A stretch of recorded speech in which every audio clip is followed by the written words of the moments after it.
yesterday. Take a look at what happened. Blair, can I get...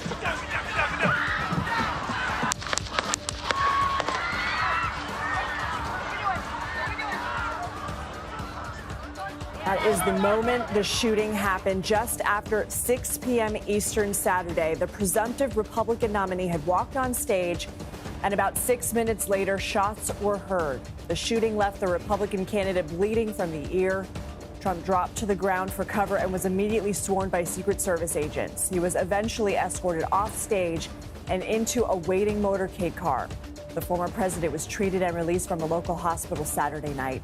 One other person attending the rally was killed, 2 others critically injured. The shooter was killed by federal agents. In a post on Truth Social, Donald Trump said in part, quote, "I was shot with a bullet that pierced the upper part of my right ear. I knew immediately that something was wrong and that I heard a whizzing sound, shots, and immediately felt the bullet ripping through the skin." The FBI has identified the shooter as 20-year-old Thomas Crooks from Bethel Park, Pennsylvania, about an hour from the rally. Law enforcement agents were seen conducting a search on what is believed to be the home of the now deceased shooter. The FBI has taken the lead in the investigation and said last night it will be ongoing for some time. There's going to be a long investigation into exactly what took place and how the individual was able to get access to the location, what type of weapon he had. All that it is really days, weeks, and months of investigation. I'm joined now by CBS News congressional correspondent Scott McFarland and CBS News campaign reporter Olivia Rinaldi. They were both part of the team covering the rally when the shooting took place. Good morning to both of you. Happy to see you are both okay after what happened. Scott, walk us through what happened from your perspective covering the rally. A monumental and shattering failure at what it should have been a uniquely safe event. There were families here. There were groups here. There were thousands of people who camped out all day here under the assumption this was going to be a political rally at which they were protected. And because of the failure, a series of shots we all heard about 6 or 7 minutes into the former president's speech wounded the former president, killed one of the rally goers, critically injured 2 more, and did untold damage to the fabric of the country. So many of us conflated those initial explosive noises as fireworks. Sounds like somebody had set off a series of 6 to 8 fireworks in the backyard. When it became known, or at least suspected about 10 seconds later, that we had to get cover, that it might be something more sinister, that it might be gunshots, we were among the few who had the luxury of somewhere to take cover. We were standing on those elevated press risers that were behind the crowd next to the cameras. We were able to jump down and get beneath the risers. But for this crowd, which was jammed in like a rock concert, standing room only, shoulder to shoulder, there was nowhere to hide. There was no ability to take cover. And I think so many people, as they exited here, were trying to process, Lindsay, something our generation's never seen before. We saw Trump rally goers embracing in tears after, checking on each other. Just a unifyingly tragic event. Olivia, you were recording some of the immediate aftermath while also, as Scott was saying, trying to duck for cover. What was happening for you in that moment?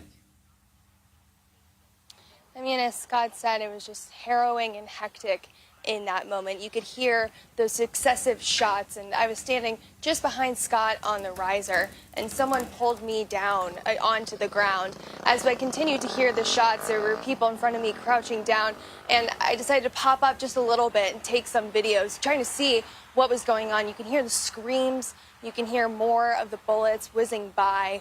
And, you know, ultimately I could see the crowd starting to get up. And that's when I started to get up off the ground. And I could see former President Donald Trump bloodied. And I could see him throwing his fist into the air and the crowd getting riled up with that. You know, after that moment, Donald Trump got taken into the motorcade where he was quickly whisked away. And then just utter pandemonium broke out. People were scared. People were running. Police were running by trying to figure out what was going on. They cleared out the bleachers to the left of Donald Trump. And Lindsay, after they cleared out those bleachers, we could see a lot of blood that was on those bleachers. That's unfortunately where a man had passed away earlier in the evening after he was shot. Scott, whom we saw cool and calm and collected in that footage in those circumstances. Scott, what's the Trump team saying? Well, we had the luxury of somewhere to hide. I know as somebody who jumped off those rafters, equipment fell on top of us, and we suffered the blows and found a place to get away from some of the chaos. But you can't unhear the screams of the people who didn't have that luxury. Children, people in wheelchairs, people who had spent 7 to 8 hours baking in the sun to get the good seats, the ones right up front within close sight of the former president. And you can't unsee the people colliding with each other, trying to find somewhere to go because there was nowhere to go. I think what helped level and ground the crowd was that the former president popped up and defiantly raised his fist. That helped. But I also can tell you, and Olivia can back me up on this, some in the crowd, some turned on us, started gesturing at us, screaming at us, cursing at us, blaming us on the media risers for what had happened. That did cool off. I think the former president bouncing up and defiantly championing his well-being helped cool off what was going to be a very hot crowd. And Olivia, that said, what are we hearing from the former president? What is the scene like this morning? It's quite locked down here this morning, just driving around trying to find a place to talk to you. Everything is pretty locked down. There's an incredible amount of police presence here because this is an active crime scene. They are still investigating who this person is, how he got here, how he got on top of that structure to be able to take that shot. We are hearing from the former president today saying he's feeling okay, saying that there's more to come. He will be in Milwaukee. We still have the Republican National Convention this week. There's still a major news story where Trump becomes the official Republican nominee and he has to name a vice president. So all of this is coming at a very contentious moment, Lindsay, a very fraught political moment in the country. But also there are specific things that the Republican Party needs to do to formally nominate Donald Trump and move forward with the election to November. So I suspect there will be a lot of news unfolding in the coming days, not only as this investigation unfolds here, but also as we learn the steps the campaign is going to take forward, whether or not they're going to have rallies like this outdoors. Right. These rallies are so typical for the Trump campaign. I go to one at least once a week as of late, covering them. And so it'll be interesting to see if that's still the posture, if Secret Service is going to allow them to hold these outside, or if it will be strictly indoors with tons more security and perhaps even smaller events going forward just to mitigate the security risks. Right. And Scott, we don't want to focus too much on the shooter, but what are we learning? 20 years old, Thomas Crooks is his name. He's from about an hour away in Bethel Park, Pennsylvania. And for a 20-year-old, he is distinguishable in that he does not have much of a social media presence to mine through or look through. An hour away means he's not from Butler County, Pennsylvania. To give you a bit of a sense of Butler County, Pennsylvania, you're north of Pittsburgh in a county that is Trump 2-1 in the last election. And the local congressman who represents this area, Lindsay, told the crowd they love this venue where the event was, the Butler County Agricultural Farm Fair area, because you can get a big crowd inside and easily accommodate a Trump-sized crowd. We haven't gotten estimates yet from a fire marshal or somebody official, but clearly there were thousands of people here. And some of them arrived as early as 6:45 in the morning. Those are the people who got the front row seats and had a sadly uniquely close-up perspective of what happened. We just got an update from the hospital. No change in that 2 patients are still in critical condition at a hospital in that area. To echo Scott's words, damage inflicted to the fabric and fiber of our country. We're so happy that both of you are okay and taking care of yourselves in this time. Scott McFarland, Olivia Rinaldi, thank you. President Biden says he spoke with former President Trump following the assassination attempt. He condemned the attack at a press conference last night.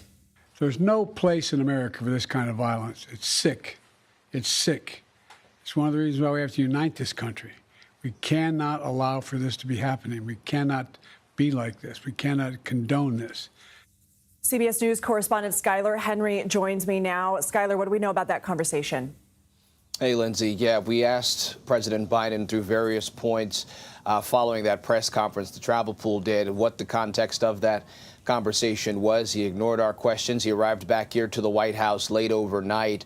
He was supposed to be in Delaware at Rehoboth Beach throughout the weekend, working on his campaign when all of this happened. He was, in fact, in Mass when the shooting or the attempted assassination happened against the former president, and was briefed later on by his national security team. In fact, he's expected to have another national security briefing this morning with those close to him, those it's closed pressed. And so the context of ultimately what happens moving forward in terms of what the president knows, we will wait to see how that all plays out. But the president was able to make contact with the former president yesterday. That was something that he made clear that he wanted to accomplish yesterday. And an interesting point, Lindsay, when we heard the president speak yesterday, obviously condemning the shooting that happened in Pennsylvania, he referred to his rival in this instance as Donald. He didn't call him the former president. He didn't call him his Republican opponent, but by his first name, clearly showing that he was looking to try to speak to the man, not another politician, not someone who he feels as if will be his competition come November, but someone just trying to make sure that he is okay. We'll see whether the White House releases the context of that conversation later on today. I understand there have been some changes even where you are outside the White House. What is Secret Service doing? Yeah, so typically when we get into the North Lawn where we are right now, it's relatively, I don't want to call it loose, but it's much easier for those who are properly credentialed to get inside of the building. But law enforcement has blocked off Lafayette Square Park, which is right across the street from the White House, as well as other blocks surrounding the area. We've seen security posture certainly step up. There are squad cars blocking off several roads. There are Secret Service personnel with long guns outside just to ramp up the sense of security in and around the White House right now. No civilians have been allowed to typically come to what is the fence just outside of the White House to take pictures, to look at the White House. Usually by this time, we're hearing folks with either music or, you know, some peaceful protest or something like that happening out here. It is absolutely quiet here on the North Lawn, something unusual for a Sunday morning, especially when the weather is as nice as it is. What is the president's schedule today, this week? Do you expect changes? Yeah, so the president is supposed to meet with his national security team at around 10:30 this morning. He will then be briefed by his full team, obviously getting the latest as far as the investigation is concerned. We should point out that the FBI is now leading the investigation in Pennsylvania. We'll see how the Secret Service, the U.S. Secret Service, continues to respond as far as their part in this investigation as well. The president was supposed to be on the campaign trail this week. He was supposed to be making stops in both Texas and the swing state of Nevada. As of now, the White House has not released any updated guidance as to whether that will change, whether we will see the president stay in Washington or whether he will do something else to try to sort of move forward with his campaign. We should point out, though, that the Biden campaign is pausing all outbound communications and working to pull down as many of those TV ads as quickly as possible, again, to try to tamp down the rhetoric, to try to tamp down the heightened sense of political anger, if you will, so that the nation can come together. We'll see how effective that is. Skylar Henry, thank you so much. When former President Trump got up, he had some blood on his face. And I don't know if that was from the Secret Service tackling him, or I don't know what that was from. Yeah. How are you feeling right now? Distressed. Many people there last night described the sound as fireworks, including one witness, Melissa Schaffert, who described seeing plumes of dust and dropping to the ground. Joining us right now is Melissa Schaffert. Melissa, thank you for being with us. First off, how are you doing this morning? I'm doing fine, thank you. Waking up this morning, it was very interesting. Waking up to the news and just kind of absorbing all of the events that happened yesterday. I mean, you have described the chaos of the moment. You actually said you didn't know the former president was injured until you got home last night, right? That is correct. At the Butler Farm Show, the reception to anything online is very minimal. So we did not know actually the extent of the injuries, that he was actually hit. And as soon as I drove home 35 minutes to Grove City, PA, I turned on the TV and watched the actual events unfold. And it was unbelievable to see what had actually happened and to realize that we were right there and we didn't even know the extent of what was happening. When you were trying to get out of there and leave the event, you said it had taken 35 minutes. I looked up and it appears you live about 30 miles away from this event. Did it take you a long time to get out of the event? Were cars being checked? Were people being questioned? I did not see anyone being checked or anyone being questioned. Everyone was very polite. When you go to these events, everyone is always very kind. The energy is very positive. But no one was being questioned or checked. However, we were parked by the building that the shooter was shot on top of, and there was a police presence there. Again, we didn't realize until about 10 or 11 last night that that was actually where the shooter was. But nobody stopped you, law enforcement, to ask you anything or check your car? No. Okay. It was quite interesting. I have a video posted on my Facebook under Melissa DiNardo, and I am right there on the scene where the bullets came through and hit a tractor, and the police presence is very heavy, the Secret Service. And you can see that people are just scrambling, the Secret Service, the police, the state police, and no one is being detained and no one is being questioned at that point. And that, to me, is why I had my video camera on and rolling. I found it very concerning. We're watching some of the video that you shot right now. Melissa, what do you want people to know who are listening to your story right now? Well, I want people to know that it was quite ironic because Trump was saying that he wished he was on a beach somewhere and that the state of affairs brought him back to make America great again. And, you know, I really think that they are coming for us, the American people. And Trump puts himself in between us and them. And yesterday, that nearly killed him. Melissa Shafford, we know that you were there because you are a supporter of Donald Trump. We appreciate your time. We're glad you're okay. Thank you. How will the assassination attempt on former President Trump impact the start of the RNC? Our Major Garrett will join us from Milwaukee. Plus, police comb the shooter's Pennsylvania home for clues. What we're learning about the gunman. You're streaming CBS News 24/7.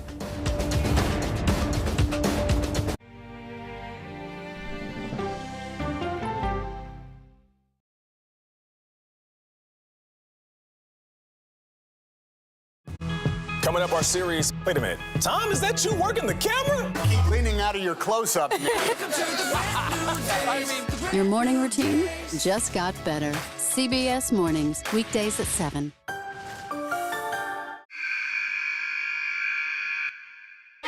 I had progressively fallen deeper into the world of online sports betting. The risk is the rush. What do you think is driving the spike in popularity? I think it's legality. If it's legal, I'm going to use it. There are ways to bet when you are 18. We've created an epidemic of child gambling. You can't walk into a male dormitory in a college campus without sports betting happening. It's America's most neglected problem. I used sports betting as a way to escape, when in reality, I'm choosing self-destruction. Whatever I had left, it was gone. The purpose of the industry is to get you to play to extinction. And that means until all your money is gone. Go to the ends of the earth. Reach for the stars. Yeah, I just took off. That kind of thing. Oh, that's pretty good. Because there's always something new under the sun on CBS Sunday morning. An original documentary from CBS Reports. That desired farm, it's a wonderful place to raise children, and it still is. Promises broken. Black Americans have been the target of racism and discrimination pretty much from the time they acquired ownership in the land. Costing black farmers hundreds of billions in generational wealth. They did everything to make sure we were run off that land. But communities are uniting to continue the fight. Collective ownership is powerful. To keep their land and their dreams alive. To watch my children play on land that we own means everything. So land is power. Most definitely. 40 Acres and a Mule, now streaming on the free CBS News app. People with developmental disabilities were once sequestered by the hundreds of thousands in institutions.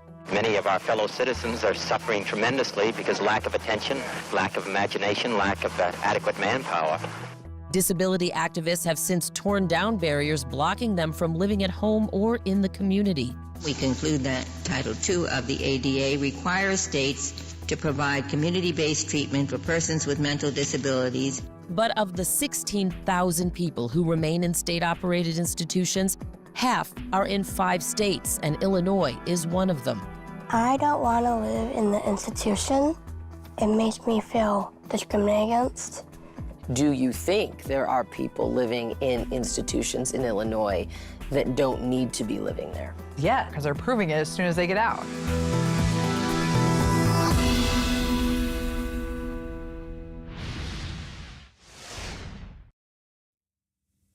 The investigation into the assassination attempt on Donald Trump is focusing on the shooter.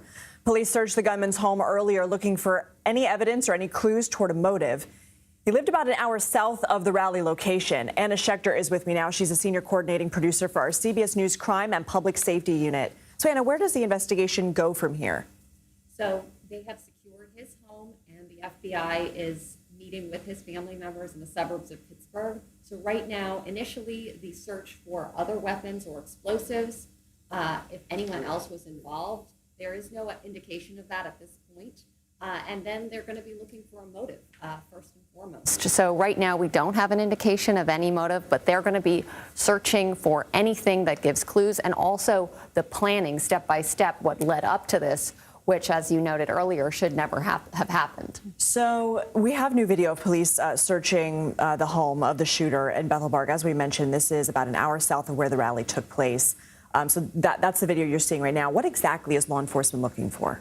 Ammunition, weapons, records of how he obtained the weapons. All of this is going to be crucial to laying out a timeline, step by step, minute by minute, of the weeks, days, hours, and minutes leading up to the shooting. And so investigators, they're going to take their time. They're going in with an open mind.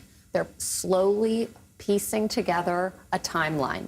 And that's what they're doing right now. And we are in very early stages of this investigation. So much has come out overnight, but we still do not have a motive. We don't really have a picture of who this person was. We're seeing photos of him at graduation. We know he was 20-year-old. White male, which actually fits the profile of typically over the last 10 years who has carried out these attacks, political violence attacks. In fact, I think we have some statistics we can throw up there. In general, the triggers have been for these individuals who carry out these attacks, personal grievance, mental health issues, and also bias against minorities or police or other authority. So at this point in the earlier stages, they're going to be looking to see if this individual falls into that pattern. And so what about the weapon? We know that the shooter used an AR-style rifle. I believe we've confirmed it's an AR-15. AR-15, What yes. will they try and piece together about how the weapon was obtained, other weapons in the home? Well, in Pennsylvania, it's legal to have an AR-15 assault rifle under most conditions. Those are not banned in the state of Pennsylvania, which critics say is one of the reasons they call out Pennsylvania for having 2 weak gun laws. But they're going to be looking for how he obtained it. Did he get it from his parents? Did he purchase it? Generally in Pennsylvania, background checks are required for purchasing weapons. Sometimes you can get around that with an AR-15 if it's a private sale. All these kinds of questions and answers, who he bought the gun from or who he obtained the gun from, that's all important information that investigators are collecting right now. Okay, Anna Schechter, we know you'll stay on top of it. Thank you so much. Let's go now to CBS News Chief Washington Correspondent Major Garrett joining us from Milwaukee, Wisconsin, the site of the Republican National Convention. Major, it's good to have you. This was already going to be a historic convention with a former president set to secure the nomination again. How do you expect this will hang over the event? In every way, shape, and form, this event, this assassination attempt on the presumptive Republican nominee, who, as you indicated, will make history by being the first Republican in the entire history of the Republican Party to be nominated 3 consecutive presidential cycles. That's what Donald Trump is going to be come later this week here in Milwaukee. That was already historic. Of course, he's a Republican nominee of a party that saw an effort to overturn the 2020 election. That's historic. He's under multiple indictments, a convicted felon. That is historic. And you can't separate those things from the assassination attempt in Butler, Pennsylvania yesterday. Everything around the Trump movement has been fraught with not only energy and devotion and love of the former president, but intense criticism of his approach to politics, his own rhetoric about Democrats wanting to destroy the country and being riddled with fascists and Marxists. All of that existed and was part of the history and the tension before this event in Butler, Pennsylvania yesterday. All of that will be magnified here in Milwaukee. It will create an atmosphere, if it was even possible, of more tension, of more anxiety about other possible acts, either of protest or violence. There will be additional security applied to the convention site and everything around it. We're beginning to see that this morning here in downtown Milwaukee. So all of the events leading up to yesterday in Butler, Pennsylvania, now magnified, now enlarged, and those who are trying to bring off this Republican National Convention here in Milwaukee even more anxious than they were 24 hours ago. I want to ask you about that because we had an eyewitness on earlier, Melissa Schaffert, and my end question to her was what she wants people to know, and she felt like the American people are coming after them. One can presume maybe she means people who support the MAGA movement, but I guess in a time when people on both sides of the aisle are calling for a cooling of temperatures, what is your read about how things could go from here? They can go one of two directions. There could be calls for everyone to not only not repeat some of the harshest rhetoric already used in this campaign, but to vow not to use it in the future, to not describe someone who differs with you politically as someone who is evil or an enemy or someone bent on destroying the future of our country.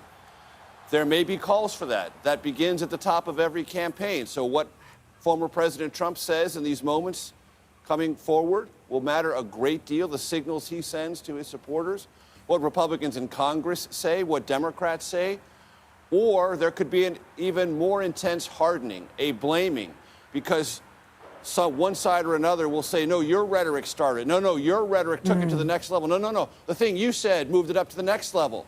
There could be a very wild and intense blame game over this, creating an even hotter and more pressure-filled environment. Political leaders for the last 5 or 6 years have been toying with rhetoric, acting as if it's just words. This is possibly a moment in our history where that sentiment, oh, it's just words, it's just hot rhetoric, it's just the environment, the stakes are really high, so we need to be bold in our language. Maybe that will get a reassessment. Maybe not. That's up to the political leaders, the political actors on the arena stage, and we'll be watching that stage metaphorically and literally here in Milwaukee more intensely than we imagined just 24 hours ago. Major Garrett, lucky to have you. Thank you. We are live in Butler, Pennsylvania this morning as the investigation begins into the assassination attempt on former President Trump. What we're learning about the shooting from those on the scene at yesterday's rally. You're streaming CBS News 24/7.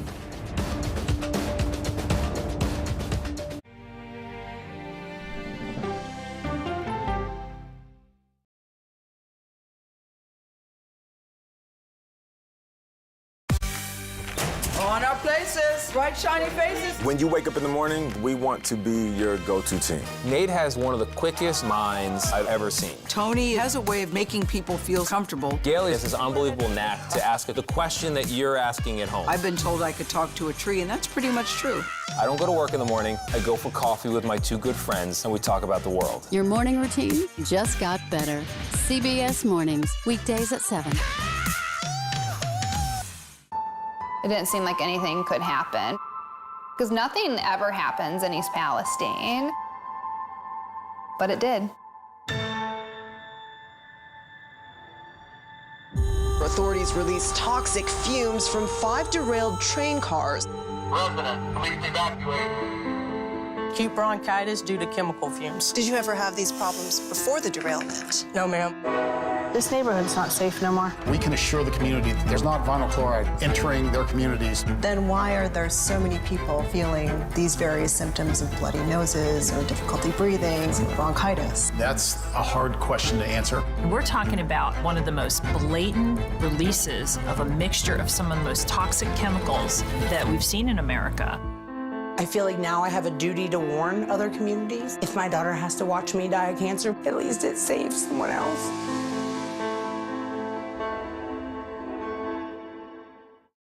This case. It's like a screenplay, something straight out of Hollywood. But it's not fiction. It's 48 hours. Human remains found this week. 4 families shattered. There's no physical evidence. The mystery would haunt investigators for years. There's some questions that have to be asked and need to be answered. Like a John Grisham novel. A gripping true crime original. 48 hours. Now streaming on the free CBS News app. Stories that inform. You can be really old at 60, and you can be really young at 85. Inspire. How do we unlock the power within ourselves to be who we want to be? And brighten your day. The best part of fame is making people feel good. Always send the people home happy. Make every day a little more like Sunday morning. Here comes the sun. Stream now on the free CBS News app. Hello, everyone, and welcome to our Dragon capsule here in space. Sightseers in space, the thrill of a lifetime. Seeing the Earth from space, it was so exhilarating. But the risks that come with the territory. There have been 4 fatal accidents. That's a 1% fatal accident rate. Might make you look before you launch. If you had 1 out of 100 airplanes falling out of the sky, we'd have a public crisis. Space tourism, now streaming on the free CBS News app. Welcome back to our breaking news coverage of the assassination attempt of Donald Trump. Here's what we currently know. The former president is safe with no major injuries. 1 rally-goer is dead. 2 more are in critical condition in the hospital. The shooter was killed by law enforcement, and authorities are still working to determine a motive. This was an unprecedented assault in modern American politics, but the threat of violence is all too familiar to the Secret Service. They trained for this. According to data compiled by Congress, 7 of the last 9 presidents have been the targets of assaults, attacks, or assassination attempts. That includes Trump while he was in office and current President Joe Biden. Out of 18 recorded attempts on the lives of presidents and candidates, all but 2 involved firearms. And in every case but 1, these assailants acted alone with no broad conspiracy. CBS News campaign reporter Jake Rosen was at the rally yesterday and spoke with many witnesses. I heard the shots. I thought it was firecrackers to begin with. Somebody over there was screaming, "He's been shot, he's been shot." So I made my way over. I said, "I'm an emergency department physician. Let me help you." The guy had spun around and was jammed between the benches. He had a headshot here. There's lots of blood there. And so I got him. There's a helicopter coming in to get him. I got people there really helpful. I got Was them there only up one on the person bench. shot that you saw? Then I did CPR, did chest compressions as well as I breathed for him. Jake Rosen joins us now. And Jake, I remember that interview last night watching coverage, an emergency room physician who jumped in to help, rendered CPR, as you heard there. What stands out to you from the witnesses that you've talked to? Well, it's not just this emergency room doctor who I spoke with who had that powerful testimony, blood all over his clothes. There were other people who I spoke to in the parking lot who it was their first time at a Trump rally, who were looking forward to a good time, looking forward to a potential vice presidential pick. And obviously that didn't happen either, in addition to their hopes of it being a fun day. I spoke to a couple other people who were in the front row who were worried about the children who they saw witness the shooting, children who were right next to the person who died.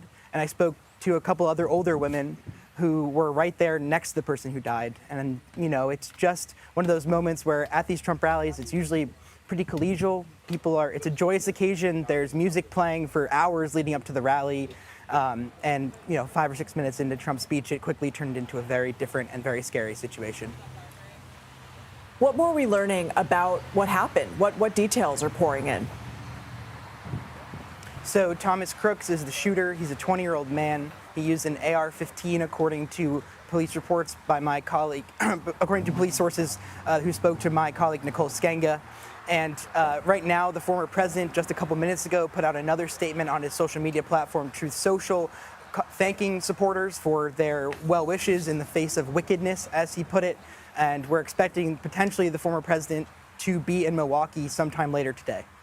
Jake Rosen, we're happy that you're okay. You sprang into action doing what journalists do right after. Thank you so much.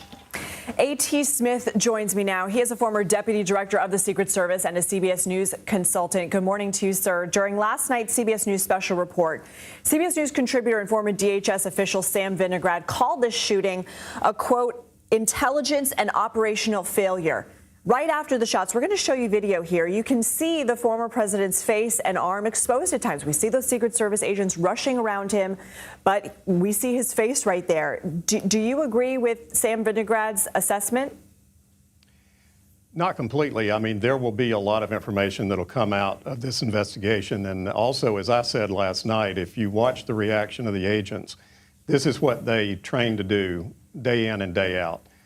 First of all, to cover and protect the protectee, which is what they did when they had the former president on the ground there to make sure they could assess him medically and make sure that, you know, there wasn't anything more than we now know had occurred.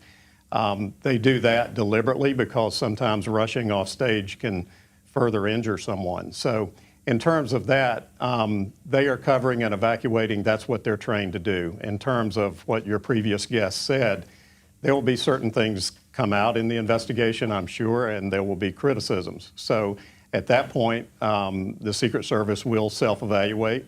As I've said, there's no agency or no individuals more harsh on themselves than the Secret Service. So we'll have to wait until the investigation is complete and see what comes out of that. But there's a lot more information yet to come, I'm sure.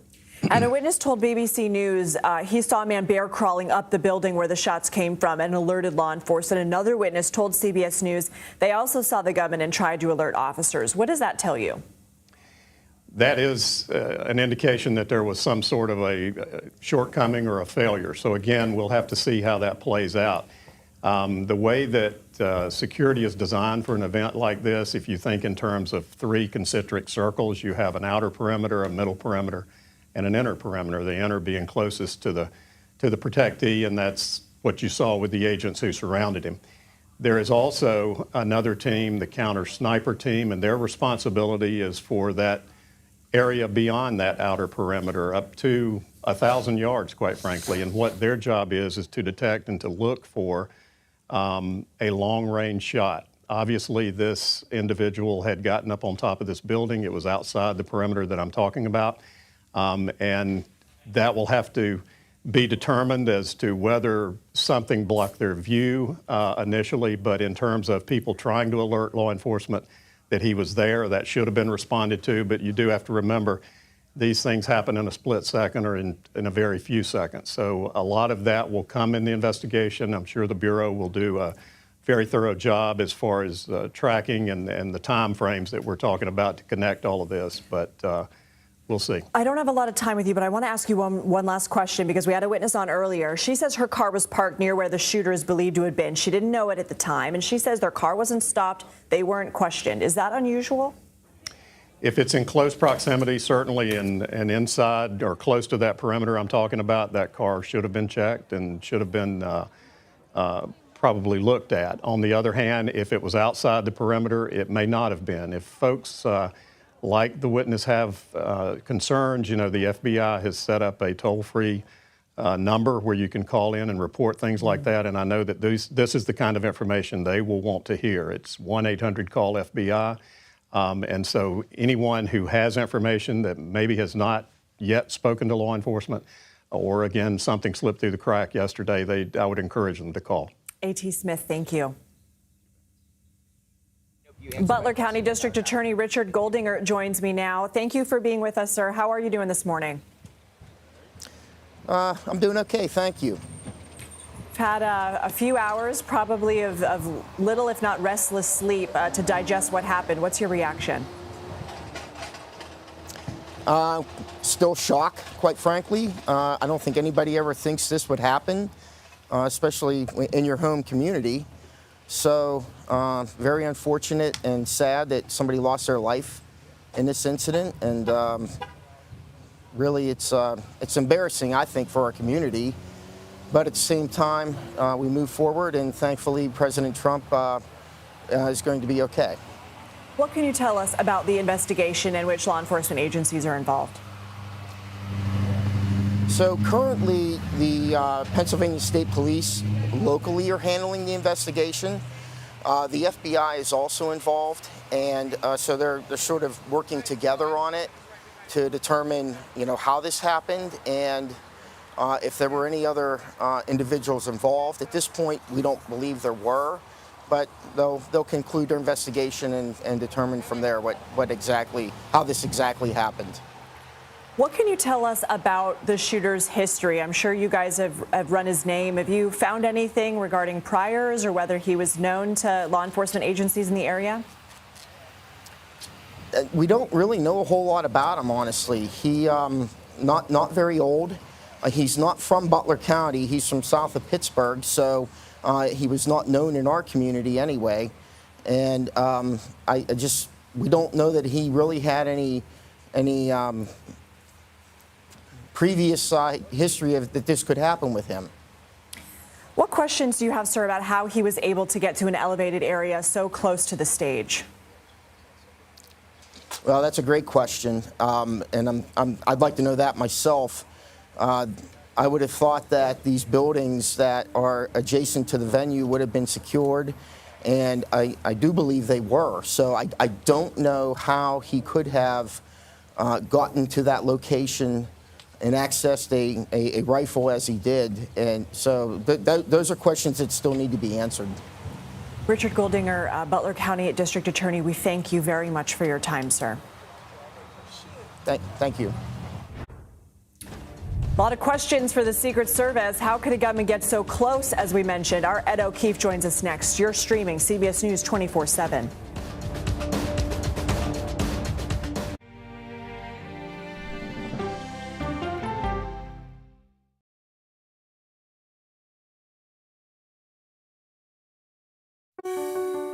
Washington is the seat of power. National security, foreign policy, global economics, every story comes through Washington in some way.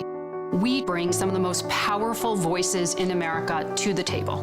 We don't just ask the questions, you have to go deeper. We try to understand what's at the heart of the issue we're talking about, to then come forward with solutions. Face the Nation on CBS.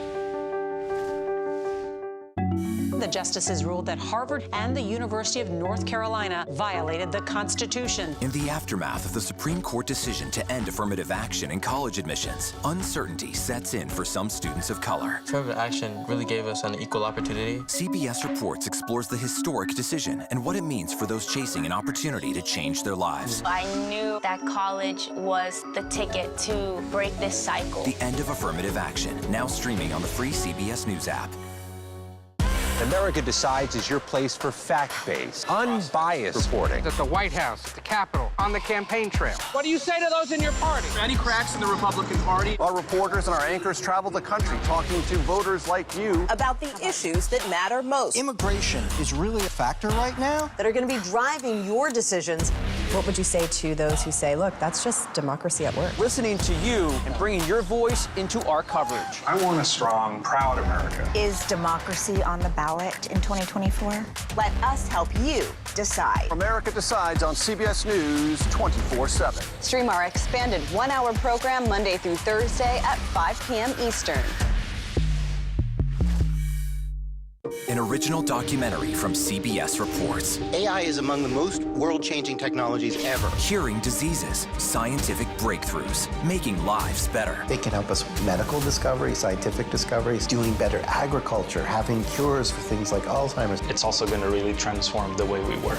The uplifting potential of artificial intelligence is limitless. It gives you a friend, somebody to chat with 24/7. that is non-judgmental. He makes me feel loved and desired. And so are its downfalls. The problem with all this AI is that it's unpredictable and uncontrollable. The choices we make now will have lasting effects for decades, maybe even centuries. The ChatGPT revolution, now streaming on the free CBS News app. We are about to see American weapons in the hands of Mexican cartels. A gun pipeline to Mexico. We are arming the cartels. 100%, no doubt about it. Happening right under our noses. Who's doing something about this? Nobody. A CBS Reports exclusive. Most Americans have no idea that we are effectively arming the enemy next door. This is the story the American people need to know. Arming cartels, now streaming on the free CBS News app. We have seen an outpouring of support from both sides of the aisle for former President Trump and for the rally attendee who lost their life in yesterday's attack. House Speaker Mike Johnson is vowing to conduct a congressional investigation into what happened, saying, quote, the American people deserve to know the truth. Former House Speaker Nancy Pelosi saw political violence up close when her husband was attacked in their home. She said, quote, I know firsthand that political violence of any kind has no place in our society. I thank God that former President Trump is safe. And former Congresswoman Gabby Giffords, who survived in an assassination attempt in 2011, said, quote, political violence is terrifying. I know. I'm holding former President Trump and all those affected by today's indefensible act of violence in my heart. CBS News senior White House and political correspondent Ed O'Keefe joins us now. Ed, you see standard Secret Service protections every day at the White House. What kind of protective barriers are typically there placed by the Secret Service compared to an event at a rally like yesterday? So, Lindsay, it's important for people to remember that the Republican National Convention is classified as a special national security event, or an NSSE, National Security Special Event. Presidential inaugurations, the Super Bowl, a handful of other sporting and entertainment events across the country, and these conventions are always classified as such. So what you're seeing is, for example, this black non-scalable fencing. This is the exact kind of fencing that was around the White House for about 2 years and was up earlier or during the week last week as a precaution during the NATO summit. They put it up in the event of protests or large crowds for whatever reason wanting to come towards the White House. There was no such convening of people around the White House, but they put it up as a protection. And they put it up here as well because we're told, or we had been told ahead of last night, that this is the hotel where Donald Trump is expected to stay when he's here in Milwaukee. If that is still the case, experience would suggest that this perimeter around this hotel will probably get pushed back another block that way behind the camera to keep crowds away. It's just before 8 a.m. here in Milwaukee, so there's not large crowds out here anyway, necessarily. This is a non-residential part of downtown Milwaukee. But they anticipate, once he arrives, or they had been anticipating before he arrived, that there would be crowds potentially milling about, trying to catch a glimpse of him going to and from the Fiserv Forum, which is a few blocks away, where the Milwaukee Bucks play, which is where the convention is being held. So this is what a large-scale event like this would look like, whether it's the Super Bowl or a convention. And now we're expecting that the perimeter will be expanded over the course of today ahead of the former president's eventual arrival. What kind of questions will be asked of the Secret Service, considering a bullet was mere inches away or even grazed the man they're supposed to protect? Well, I think there'll be a lot of questions about whether these kinds of rallies should be held outdoors, and if so, why there weren't precautions taken for those roofs of the structures that were about 400 or so yards away and beyond, if you look at the maps and the layout of that situation. Certainly, anytime we as reporters or anyone who decides to show up for these events shows up to attend them, you go through security screening, not unlike what you go through at the airport. It might not be as rigorous because there aren't machines, but people are told, don't bring certain things in. If you do, you're going to have it taken away from you. You usually have your bags hand-checked by Secret Service or TSA agents that are deployed to do this. In the case of reporters, we have to show up hours in advance to have everything from the camera to my backpack searched for potentially, dangerous materials. And it can take a while to get through those lines. We were doing it, for example, Friday night at a Detroit high school when President Biden spoke. Our teams that are there in Butler, Pennsylvania would have done that yesterday pretty early in the day in order to get screened. So they're designed to be very protected perimeters. The problem is this guy was just beyond them. So there's going to be a lot of conversation about outdoor stuff, whether they could have caught this. Remember, we've heard for years how difficult it is for law enforcement at all levels to be tracking social media activity for these kinds of threats or signs of it.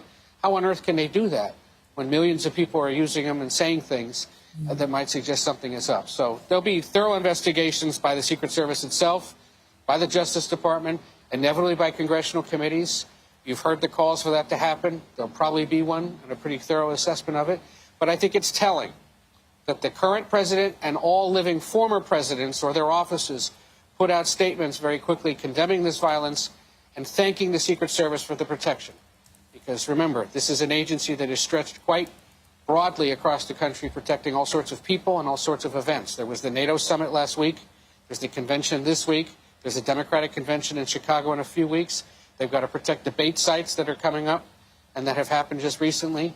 They have to protect presidents, vice presidents, former presidents, a future vice presidential nominee who's set to join their roster of protectees in the coming hours. There's a lot going on for that agency, and now a lot more given the investigation to come. Ed O'Keefe, thank you. How will this assassination attempt impact this week's RNC? We're back live in Milwaukee with the latest. You're streaming CBS News 24/7.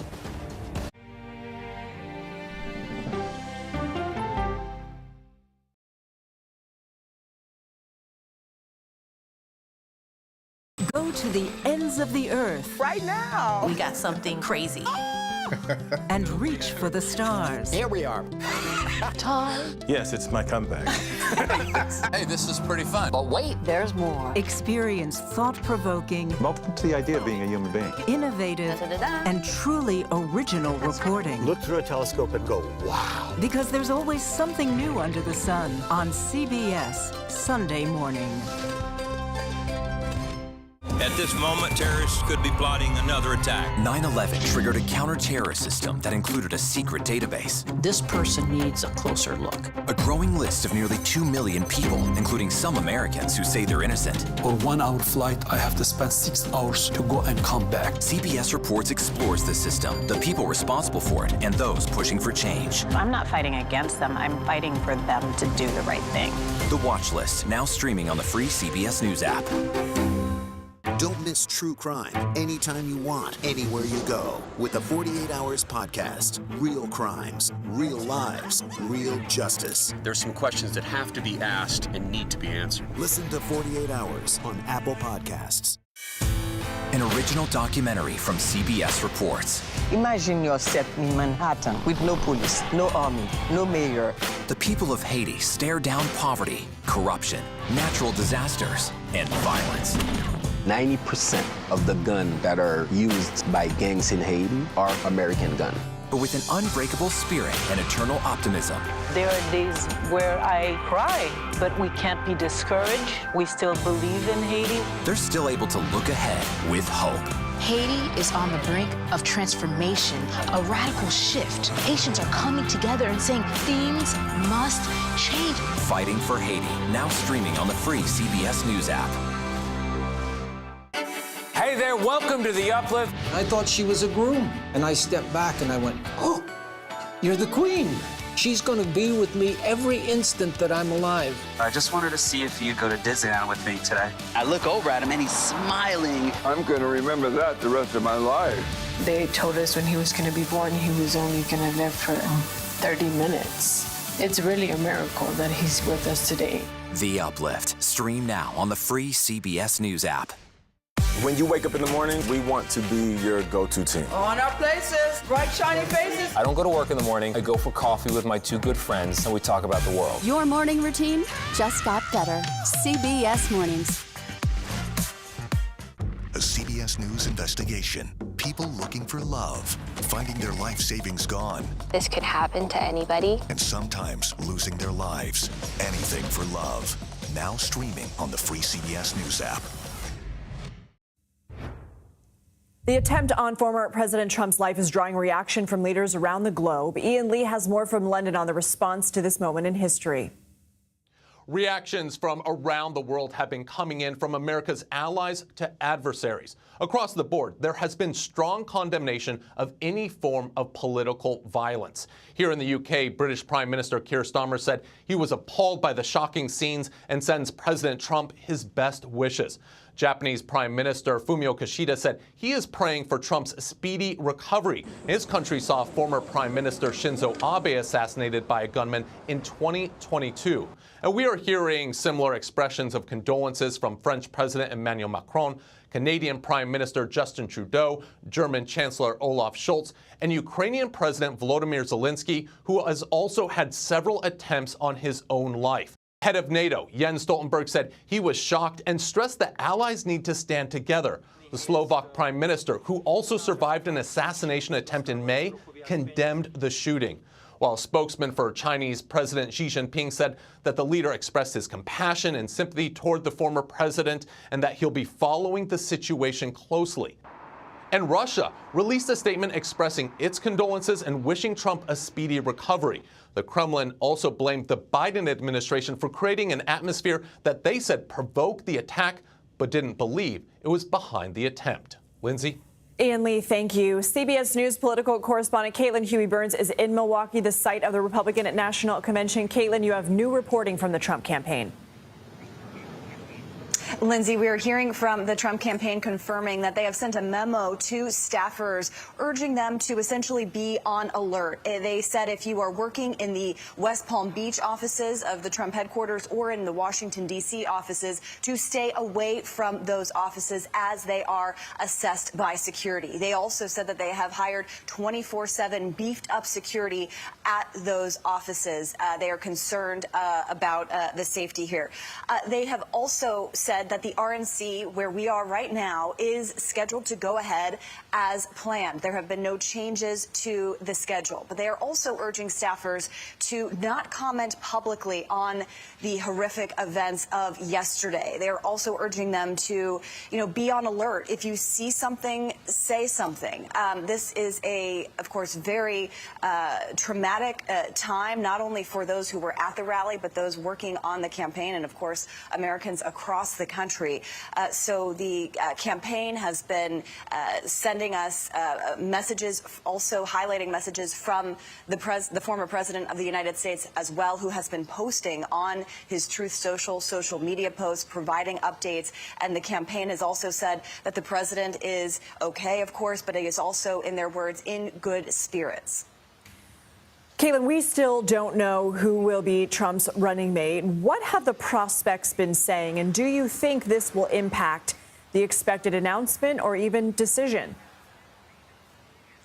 Well, Lindsay, that was one of the remarkable components of yesterday, was at that rally we were expecting to hear at least some kinds of hints, perhaps, about who that running mate would be. That was the big story kind of going into yesterday. We know that prospects like J.D. Vance and Marco Rubio, Doug Burgum of North Dakota. J.D. Vance was at his home in Ohio yesterday. We have also seen, almost immediately, they all, of course, issued statements in support of the president, the former president. What's interesting here, Lindsay, though, is how does this change the dynamic of the vice presidential pick process? We know that Trump had been going back and forth and still, thinking about who to select as his running mate. But the idea now with this assassination attempt does place a greater spotlight on the number two for the ticket. It raises the awareness that something like this could happen, and the vice president, the number two in command, would need to step up if needed. So does that place a bigger focus on expertise, on some sense of calm? That all will certainly factor in here as the president is prepared to announce this, had been supposed to announce this by tomorrow when the convention here is set to gavel in. Have to be quick with you. We've talked to Ed about potential security changes at the RNC. Do you expect the content or any part of the program will change in light of this?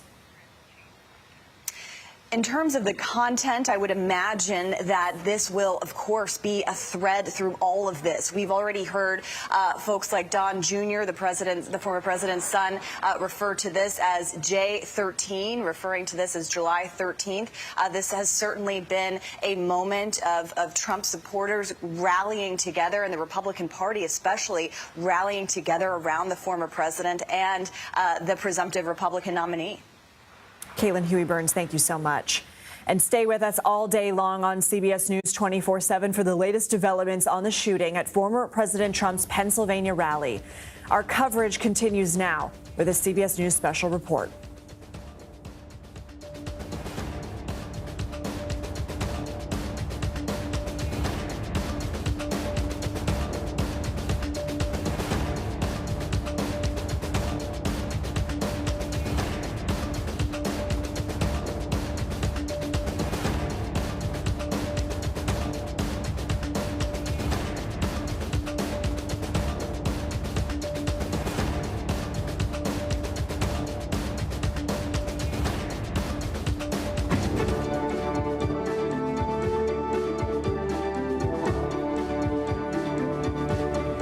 This is a CBS News special. I'm John Dickerson in New York. Good morning. We're covering the attempted assassination of former President Donald Trump at a campaign rally in Butler, Pennsylvania. If you want to really see something that's said, take a look at what happened.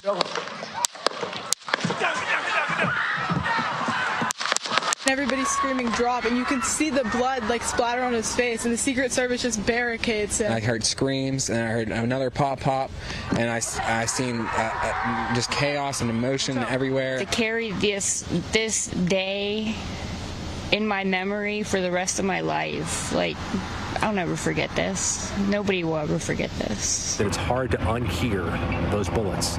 It's hard to unhear the screams of people who would hear some of their kids. The FBI stands with the people of Butler County in western Pennsylvania, and our hearts go out to the victims of this heinous act. There's no place in America for this kind of violence. It's sick. It's sick. It's one of the reasons why we have to unite this country. We cannot allow for this to be happening. We cannot be like this. We cannot condone this.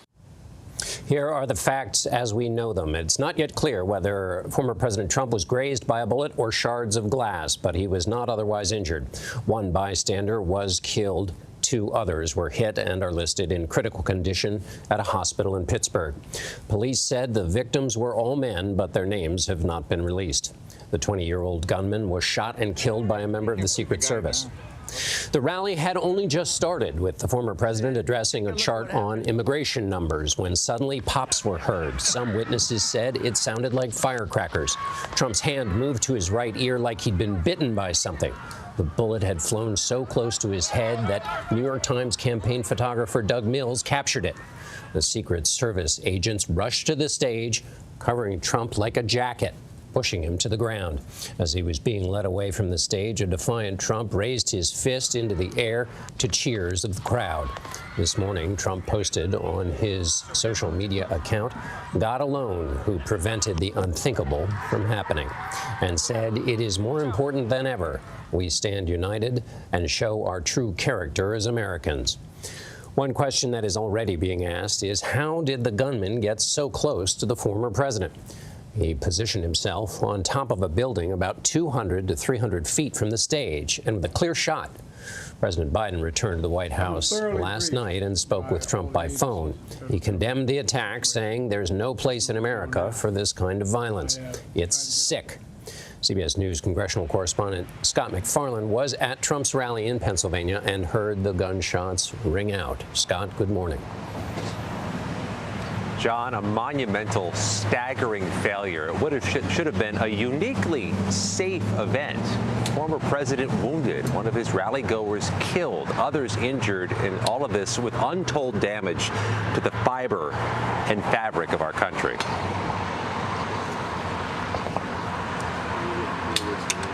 And you know, that's a little bit old, that chart. That chart's a couple of months old. Minutes into a rally for the presumptive Republican presidential nominee, shots rang out. Donald Trump could be seen grabbing the side of his head before being swarmed by Secret Service. Aaron Autenreith was in the front row.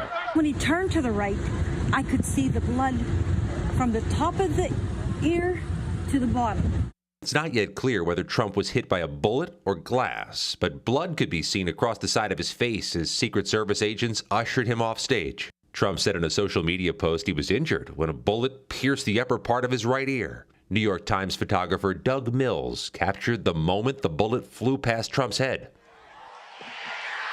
He could be seen raising a fist in the air as Secret Service agents escorted him to a nearby motorcade. He started shooting. Bow, bow, bow, bow. About 4 to 5 shots rang out.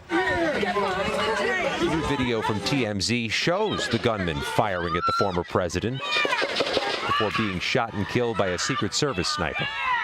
The FBI has identified the shooter as 20-year-old Thomas Matthew Crooks of nearby Bethel Park, Pennsylvania, seen here accepting his high school diploma in 2022. A motive for the shooting is still unknown. Right now, we're tracking down all leads and doing all interviews and tracking anything that we can regarding suspicious locations, vehicles, locations, interviewing individuals. So it's all related to this event. Law enforcement sources tell CBS News Crooks fired an AR-style rifle from the top of a shed about 200 to 300 feet away from where Trump was speaking. At least one spectator was killed, and 2 others were injured. Somebody over there was screaming, he's been shot, he's been shot. So I made my way over. I said, I'm an emergency department physician. Let me help you. The guy had spun around and was jammed between the benches. He had a headshot here. There was lots of blood, and he had brain matter. Witnesses said they spotted the gunman and even pointed him out to security before he started shooting. I'm thinking to myself, I'm like, why is Trump still speaking? Why have they not pulled him off the stage? I'm standing there pointing at him for 2-3 minutes. Secret Service is looking at us from the top of the barn. I'm pointing at that roof, just standing there like this. And next thing you know, 5 shots ring out. Law enforcement defended their security preparations at a press conference late Saturday. In their defense, what I would want to say is it is incredibly difficult to have a venue open to the public and to secure that against any possible threat, against a very determined attacker. President Biden returned to the White House overnight, and aides for both men said they spoke on the phone. There's no place in America for this kind of violence. It's sick. It's sick. It's one of the reasons why we have to unite this country. We cannot allow for this to be happening. We cannot be like this. We cannot condone this. This was expected to be Trump's final stump speech before the Republican National Convention begins Monday in Milwaukee. Minutes before he walked on stage, multiple sources said Trump was poised to potentially announce his pick for vice president, and that in recent days he'd met with Florida Senator Marco Rubio, North Dakota Governor Doug Burgum, and Ohio Senator J.D. Vance, who updated reporters on the former president's condition. I've heard he's doing okay. Okay. Yeah, thank you.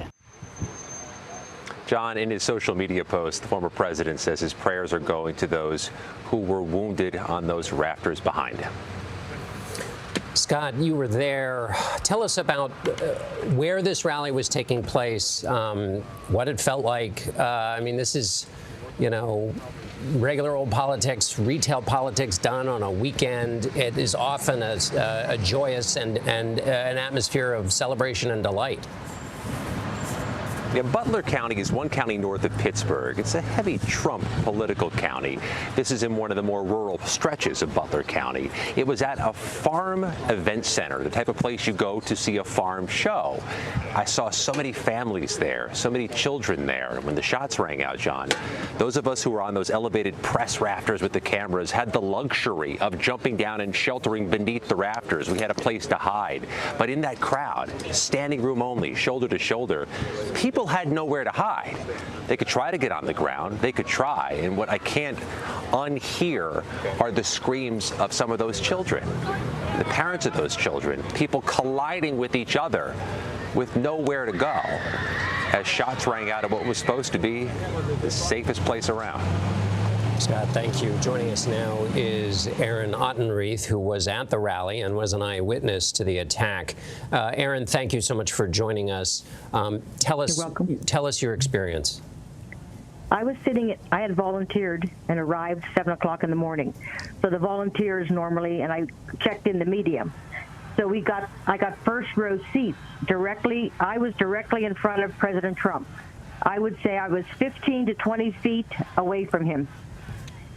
And I heard the pops. There was 4. It sounded pop, pop, pop like fireworks. And I'm thinking somebody in the neighborhood is having a party and they're shooting off fireworks. Then Trump crouched a little bit, but the 4th Secret Service jumped on the stage, pushed him down to the ground, and then pushed all the reporters down that were down on the ground, too. There was like a pile of 5 of them. And then we just didn't know what happened. Then the guys with the black long guns came on the stage and said, okay, clear right, clear left, lift him. They lifted him up. They lifted him up straight. I saw his face. I knew he was okay because his face wasn't graven, or I saw blood on the right cheek. And Trump said, I have to get my shoes on. So they must have fallen off when they pushed him to the ground. Then he turned to the right to exit down the steps. That's when I saw the blood on the ear. It wasn't gushing, but the picture that they're showing now, he was like 5 more steps closer to those steps. That's when there's more blood. Immediately, there wasn't that much blood, and I was thinking he got hurt by being pushed to the ground. Then they whisked him off in the black sedan. Then a couple minutes later, none of us really thought there was a shooting until I saw a gentleman who had spoken earlier at the rally who came behind our row, and I saw the blood on his shirt. His name was Rico Elmore. He was near somebody that was shot, and they were exiting. That was the first time we realized. But the amazing thing was not a one of us ran, crouched, did anything. We all were only concerned about the president. Aaron, afterwards, after this drama that you just so accurately described, how have you been thinking about it? Did you talk with other people who were there at the rally with you? What did you make of this moment that you were witness to? Well, there was a lot of talk because I didn't leave right away. You know, I stayed. I had some water because I came alone. I mean, this was a very safe place. And my car was only the 4th one in the parking lot, so I knew I wasn't going to get out anytime soon. I had seen on people's phones, like, pictures of the shooter. Somebody saw him on the ground, dead. I mean, people had all this stuff on their phones. It was amazing. I was just in the front right in the beginning, staring at everybody coming onto the stage, looking to see if there was any family. The gentleman that came on the stage before Trump was Dan Scavino. I knew he was the only one there. And McCormick was supposed to speak because Trump said we have, McCormick in the audience. Should we bring him up now or bring him up later? I mean, he could have been up on the stage there. And he said, no, we'll bring him up later. And then that's when he put the graphic up about the border crossings. Now, it was to the right or the left. So he was pointing, I guess his head was turned, and that's how the bullet missed him. I mean, it was just, of course, things are so fast and you don't hardly process it at one time. But, I mean, there was no fear for my life or anybody else's. It was just concern. I just wanted him to get up off the ground, to see him, and he actually stood up on his own accord, I have to say, and walked down those steps. And Aaron, quickly before I let you go, would you attend another political rally like that again in the future? Yes, but I'm sure there'll be bulletproof glass around him. I say from now on, I would. That was my 6th rally, so I had been there many times before. So I kind of knew. I knew he was coming when the sharpshooters got on the building behind him, but they were facing that way where the shots came from. There was 2 of them, and we saw them. It's always like I said, okay, now the motorcade is arriving because they're up there and they're in position. Aaron Autenrieth, thank you so much for your story, and we're glad you're safe. Thanks, John. Bye.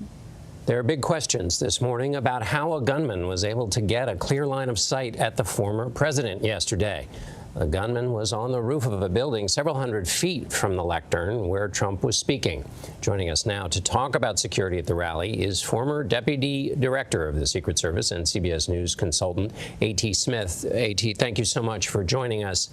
What's the first set of questions that come right to your mind about the set of facts as you know them? Well, I think obviously with the FBI now leading this investigation, there will be quite an extraordinary amount of time involved in this. They will have some answers really quickly, but they're going to have to take this step by step, evaluate everything that the advance team and the Secret Service agents on the ground did to see just what went wrong. As you can see, the agents who surrounded the president immediately reacted in the way that they're trained to react day in, day out. You saw the deployment of the counter-assault team, which they then cover those agents who are protecting the former president. And then you saw after a short period of time, they were able to take him to the armored limousine. The reason they waited and put him on the ground was to make sure the injuries were not more significant than it has turned out to be. And so medically, they want to make sure that they're not going to cause further injury by moving him too quickly. In terms of the assailant, if you think of security and the plan that goes into an outdoor event, there's 3 concentric rings of security: an outer perimeter, a middle perimeter, and an inner perimeter. Outside of that farther outer perimeter is what the counter sniper team is for, and those are the folks that you saw on top of the building who ultimately killed the assailant. Their job is to survey that area beyond the secure area, if you will, up to 1,000 yards. So there will have to be some questions asked about that. They did react very quickly, and then obviously the assailant was taken out, but not quick enough to prevent this incident. A.T., let me focus on this idea that there may have been some bystanders who saw the shooter on a roof, tried to relay word. What is the posture that sniper team or anyone else in the Secret Service is supposed to take when they get those kinds of reports? I mean, you could imagine them being a distraction. You could also imagine them being just the kind of information they need. How would they have processed that kind of information if we accept as true, and we have to say this, that those reports were in fact relayed to the authorities? Well, if they were, obviously it takes a few seconds for people to respond. If they reported something to the local police or an agent at one of the posts that he may have been on, obviously there'd be radio traffic to try to pin that down, locate the individual, and go to him and see what they needed to do. There has been some reporting, and I heard that this individual may have been on the outside of the perimeter well before the event started, and that someone reported to the local police that he was acting suspicious. I don't have any more information beyond that, other than there might have been a report, and that the local police may have been trying to locate him, up until the point of this happening. Very briefly, A.T., at the end here, if there's one question you would want answered at the hearings that are certainly going to be on this, what would that one question be? I'm sorry, I couldn't hear you. If there was one question you want answered at the hearings that are surely to follow this, what would that one question you'd want answered be? Well, I think the biggest question right now is how did he get there, and how did he get there with that firearm? Why was the advance not out into that distance, if you will? And I think the question to be asked will be, was the view of the counter sniper officers obstructed in some way? Was there a delay in the reporting? I mean, the bigger question seems to be that right now, simply because that's where the shot came from. A.T. Smith, thank you so much for your expertise. Let's bring in CBS News Chief Election and Campaign Correspondent Robert Costa with the latest from the Trump campaign. Bob, good morning. What are you hearing? What's the latest from your sources?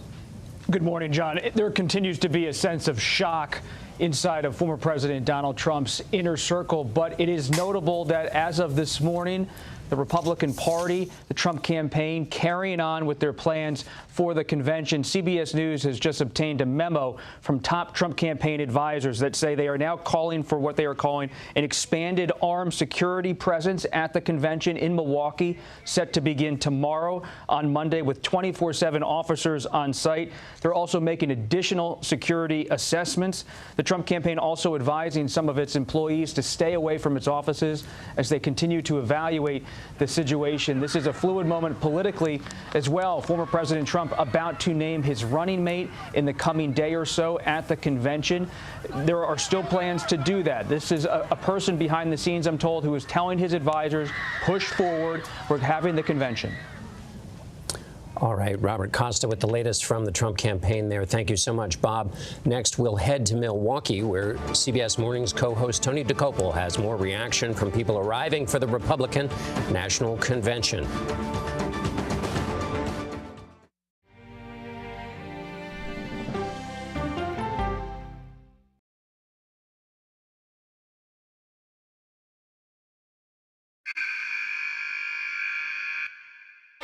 I had progressively fallen deeper into the world of online sports betting. The risk is the rush. What do you think is driving the spike in popularity? I think it's legality. If it's legal, I'm going to use it. There are ways to bet when you are 18. We've created an epidemic of child gambling. You can't walk into a male dormitory in a college campus without sports betting happening. It's America's most neglected problem. I used sports betting as a way to escape, when in reality, I'm choosing self-destruction. Whatever I had left, it was gone. The purpose of the industry is to get you to play to extinction. And that means until all your money is gone.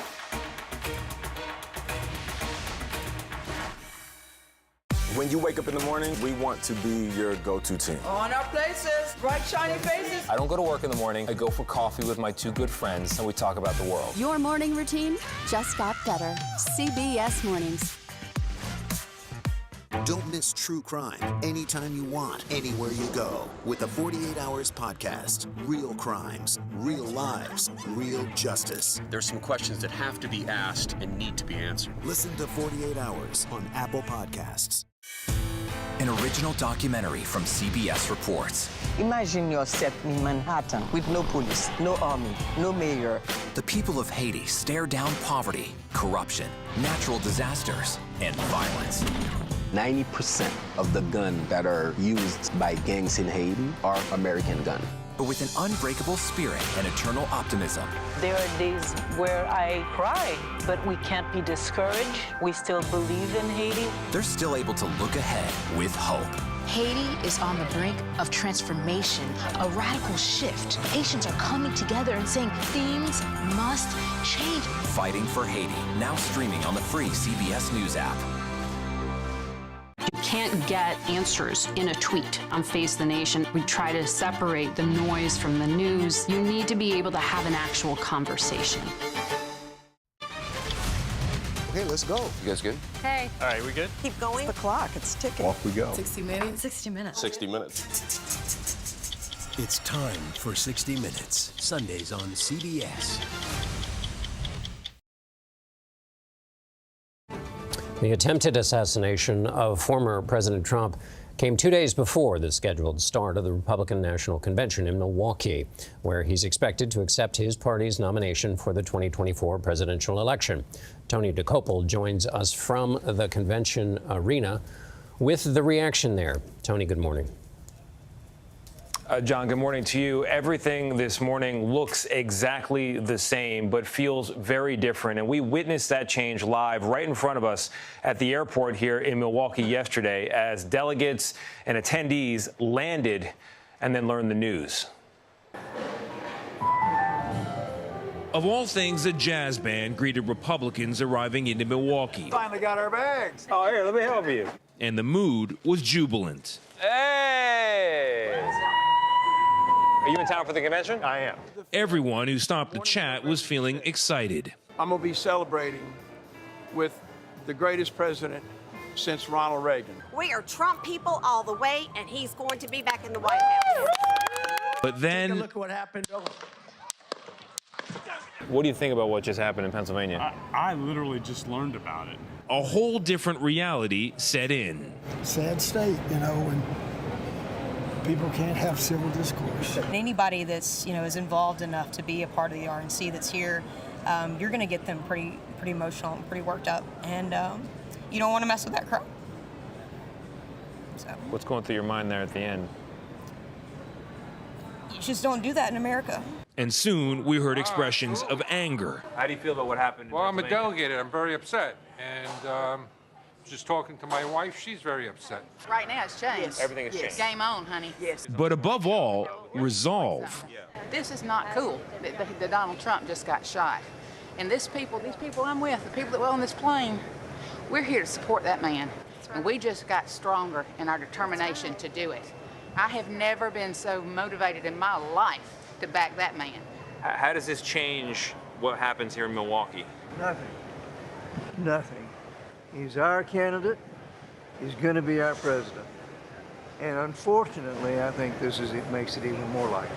And barely an hour after the assassination attempt, confrontations as well. It's a shame that my vote counts the same as your vote. It's a shame that you aren't in the same reality that we are.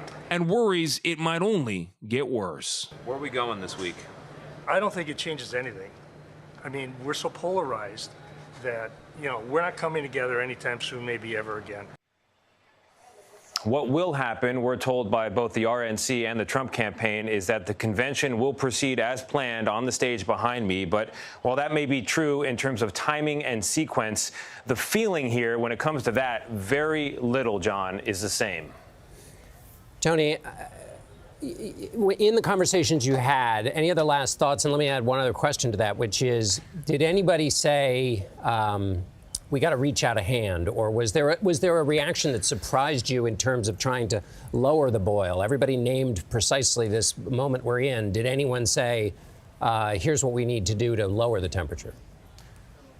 Not in that raw, immediate aftermath. And I'll tell you in more specificity about how things have changed in terms of the feeling here. Right outside of our workspace, there is a very large, I'm talking 30, 40-foot quote from former President Donald Trump. It says, "They're not after me, they're after you. I'm just standing in the way." That's the kind of rhetoric we're all going to be analyzing in the days ahead about how we got here and how those words now hit differently this morning. Tony, thank you so much. Dr. Jim Sweetland, an ER physician, was at the scene of last night's rally when he witnessed the shooting. He said he administered aid to a spectator who was gravely hurt. Dr. Sweetland, thank you so much for joining us this morning. Doctor, can you just relay your experience of what what happened to you, and have you ever been in a live kind of situation like this? Obviously in the ER, but I mean out in the field with this kind of thing happening.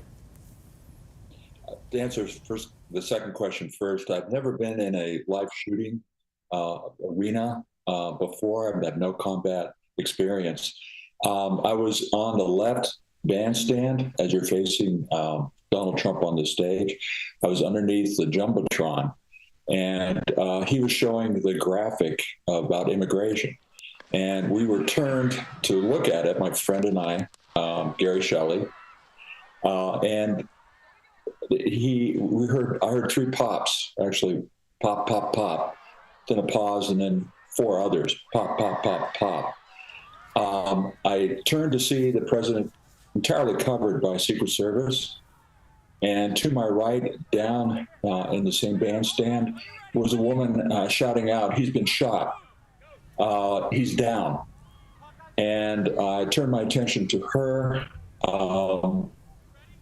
Other individuals in the bandstand were sheltering, and I made my way over to that individual and administered CPR.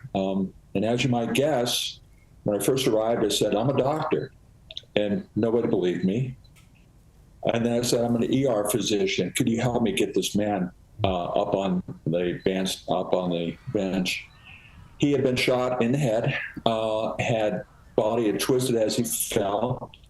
Everybody in the bandstand was standing at that time, so I assumed he was. Two individuals that were in shock themselves looked at me and got up and helped me get him back on a bench so I could administer CPR. Unfortunately, the man had a gunshot wound just above his ear, had no pulse and no respirations. And so I started to administer CPR to him as well as giving him rescue breathing. And I did so for about 2 minutes. And then I was tapped on the shoulder, and two of the biggest Pennsylvania State Police officers I've ever seen were behind me. And they said, "We'll take him." And they picked him up, unfortunately, like a rag doll, and took him from the stands. I looked up to see his family, who had witnessed my efforts at resuscitation, and the look on their faces said it all. My heart goes out to that family. My prayers go out with them. I'm sorry. I was in shock yesterday. The gravity of that situation is hitting me right now.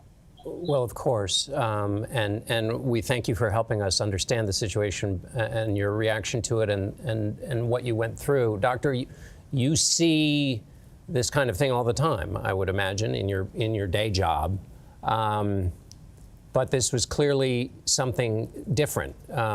Your training kicked in, but tell us about how this differs from what you have to do every day, which is deal with life and death as you face it in the ER. The difference was I was a first responder in that moment. And a shout out to all the MS that go out in the field and perform that duty every day and then bring them into me stabilized in the emergency department. This was raw. There was blood. There was brain matter around this man. And he needed immediate help. That's the difference. And I can't say enough about the people that were there, willing to help somebody else, another American who was shot. And certainly that was a young gentleman. I think he was in his 30s. I think he was there with his wife and his child. And I think he was just there to enjoy a beautiful sunny day and be there to enjoy this rally. This was the first Trump rally I've ever been to. And I'm so happy that there were people there that helped. Yeah. If I can comment, later on I was walking and I was a bit in shock, and there's a video of me with blood on my face and blood on my shirt. And as I'm walking along, I get interviewed. Just after that interview, there was an Army combat veteran just off the screen. And he came up to me immediately afterwards and leaned into me and said, "Brother, you got blood on your face. Here's the water." I washed it off. Then I handed him the bottle back, and he said to me, he put his hand on my shoulder and said, "Brother, are you okay?" That's what it's all about for me, for America, speaking out and helping others that are in need. As much as I helped that gentleman, that Army vet helped me. Dr. Jim Sweetland, thank you so much for your actions and for being with us this morning. We really appreciate it. Up next, the latest on the investigation. We'll hear from the Butler County District Attorney in Pennsylvania. We'll be right back.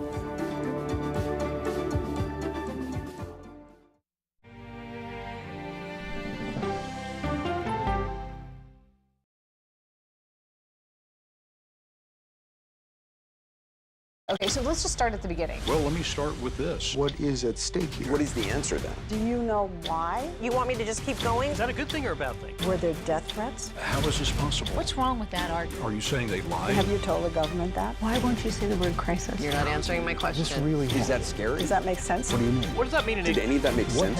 What's your response? What happened? Why? It's time for the CBS News Original 60 Minutes, Sunday on CBS and streaming on Paramount+. There is no more room in our city. New York City is receiving record numbers of migrants. Today, we're going to have more than 500 adults and children come through that door. Tensions rise as shelters reach max capacity. We don't have to take care of them. CBS Reports goes inside a crisis cities and families are facing as they fight to survive. The United States still has that glimmer of hope for people to come here. Fighting for a future. Now streaming on the free CBS News app. This case. It's like a screenplay, something straight out of Hollywood. But it's not fiction. It's 48 hours. Human remains found this week. 4 families shattered. There's no physical evidence. The mystery would haunt investigators for years. There's some questions that have to be asked and need to be answered. Like a John Grisham novel. A gripping true crime original. 48 hours. Now streaming on the free CBS News app. I'm a voracious consumer of information and news. I am constantly curious and constantly want to learn. I know I personally want to know the basic facts of every issue and to press into the heart of the matter. Information is the currency of democracy, and that's what we bring to the table every Sunday.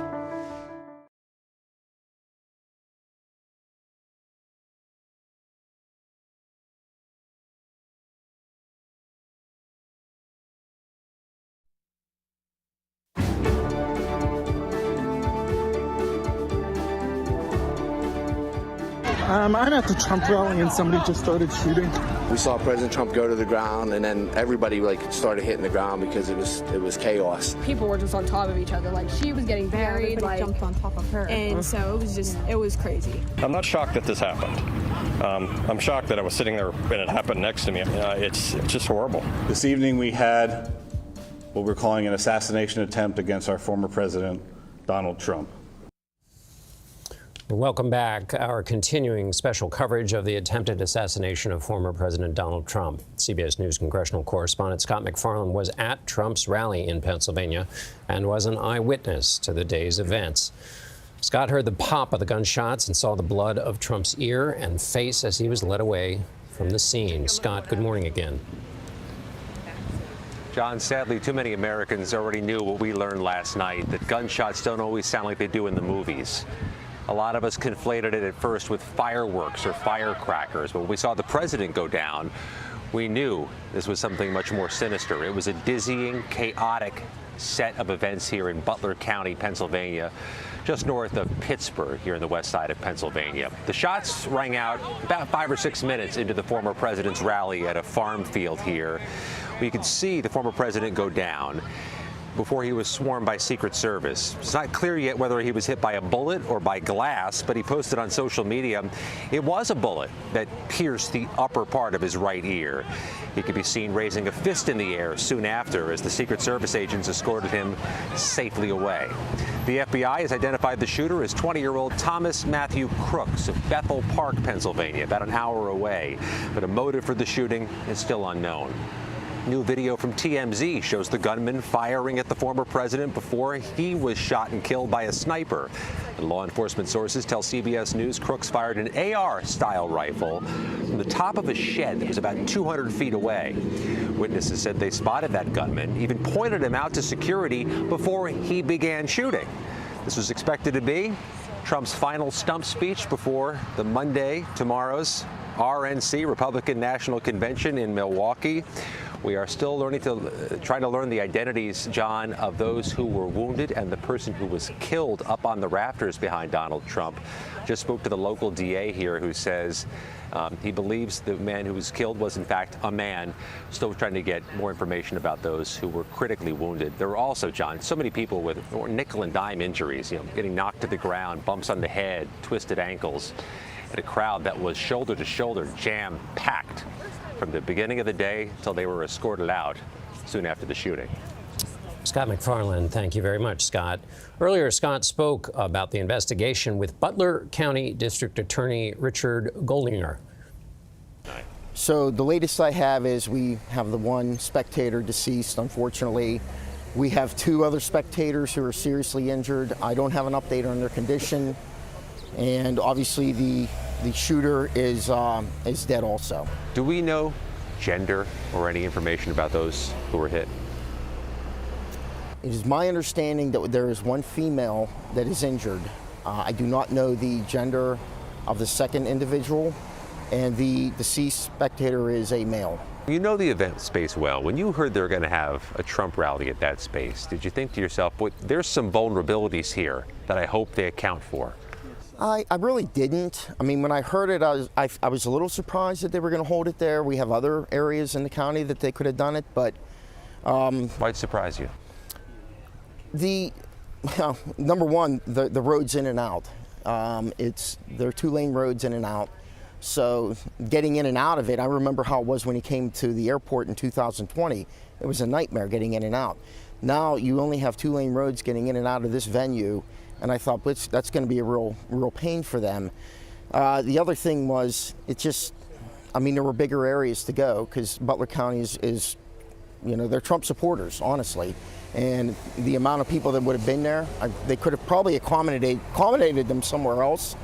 But I didn't really have an issue with it otherwise. It's a nice venue. You've likely been briefed on how your local emergency responders responded, how everybody else here reacted. What have you heard about what went into responding to all this? Well, they responded great. The law enforcement was great. The people on the ground, they handled it the way they should have. How often does this really happen? And the way they they stepped up and took control immediately. I applaud the police, Secret Service, everybody that was there. They did a great job. Serving as a county official for 16 years, you reflect on the fact that Butler County is now synonymous with something quite awful? Yes, somewhat embarrassing, honestly, but at the same time, you can't predict human behavior.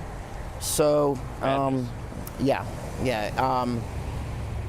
I got a text this morning from a friend of mine, and like now everybody's going to know where Butler County is and what Butler County, what happened there, and it's unfortunate, but things were handled well. I mean, you know a large percentage of the population here. What does it mean to this community that this happened here? I think that knowing how people support Trump so much here, they're going to be upset that this happened to him in Butler County. But I also think that they're going to stand up and they're going to be, hey, he made it through. It's unfortunate it happened. It's sad. It's embarrassing. But they're still going to vote for him. Investigators from multiple law enforcement agencies are focusing on a home in Bethel Park, Pennsylvania, just south of Pittsburgh. It is where the suspected 20-year-old shooter lived. Investigative reporter and anchor Megan Schiller of CBS Pittsburgh is here. Good morning. Good morning. This is about as close as we can get here in Bethel Park this morning to that gunman's home. If I step out of the way, look at all the law enforcement that is gathered down the street at the stop sign. If you hang a right, the gunman's home is right there, a few houses up. They have all of the roads blocked surrounding the home of the 20-year-old shooter right now. Secret Service and the FBI zeroed in on the home last night and are conducting an investigation into his background, speaking with his family and other contacts. Now, we were here as law enforcement swarmed the neighborhood about an hour south of Butler, where the rally occurred yesterday. I talked with one resident in the area who said that she heard a knock on the door in the middle of the night. She was told that she needed to evacuate and she would not be able to return to her home until noon today. When they came and knocked on your door and told you to leave the house, what did you know at that time? Anything? Nothing. It was a state of emergency. That was it. And then I started hearing rumors shortly after about there being a bomb, which was just confirmed when I went to the Bethel Park Police Station and asked them what the hell was going on. What did they tell you? They said there's a bomb in the house, and that's why we can't get there. And they said the earliest that we can look at getting in our house is going to be noon. So the Bethel Park Police... Two officers from Bethel Park Police confirmed that there was a bomb in the house. And now whether or not there was actually a bomb inside the shooter's home, still not confirmed. But we were told by Bethel Park Police that they were investigating a potential bomb threat around the gunman's home. Now, we want to show you video here of the shooter where he appears to be graduating and accepting his diploma on stage from Bethel Park High School in 2022. He was a registered Republican who previously made a small donation to a Democratic-aligned group, $15 donation at that. At this time, there are no links to any foreign terrorism. The shooter is not well known to law enforcement here in this area of Pittsburgh, and so far, no motive released by the FBI. John? Megan Schiller, thank you so much for that. We want to turn now to Samantha Vinograd, a former Homeland Security official and a CBS News contributor. Sam, thank you for joining us. Okay, let's start with just the same question I asked AT. What are the list of questions on your notepad of what you would want answered based on the facts as you know them right now? Well, John, I think there are really two lines of effort underway. The first is the investigation into the perpetrator himself. In a press conference last night, law enforcement did not rule out the fact that this individual did not act alone. So I am keen to hear whether law enforcement believes that this threat has been totally neutralized and that there are not other co-conspirators. At the same time, there's also a need to have an independent investigation into the intelligence and operational failures that led to this moment. If this individual was not known to law enforcement, investigators are likely still looking into whether he made concerning statements to his family and others and if that was or was not known to law enforcement and why, and what security protocols the U.S. Secret Service had in place, what led to their determination on the extent of the secure perimeter, and again, what their command and control structure was on the ground at the rally to communicate information about tips and to send law enforcement to investigate them on the ground as soon as possible. In terms of rallies or events like this, and we have 2 conventions this summer, but over the last few years, give us your sense of how Homeland Security officials, Secret Service officials have had to change the way they cover these kinds of events. How much further out the perimeter has to be, how much more seriously they have to take threats because they are more numerous, but also that they can lead to this. Just give us a sense of the pre-existing condition with respect to political violence before this event ever happened. Before this event ever happened, we were at an unprecedented high when it comes to political violence in this country against candidates and officials from both sides of the aisle. One important note of context, though, John, which is the U.S. Secret Service does not pick the sites at which candidates rally or where conventions are held. All that they can do under the best of circumstances is protect that site to the best of their ability. So we don't know if the U.S. Secret Service, in this case, in a large open-air field, warned that the site was not wholly protected. As it pertains to the Republican National Convention, based upon the threat environment, based upon the very public reality that the world now knows that long-range weapons were able to strike a man who was perhaps viewed as impenetrable because of his security detail.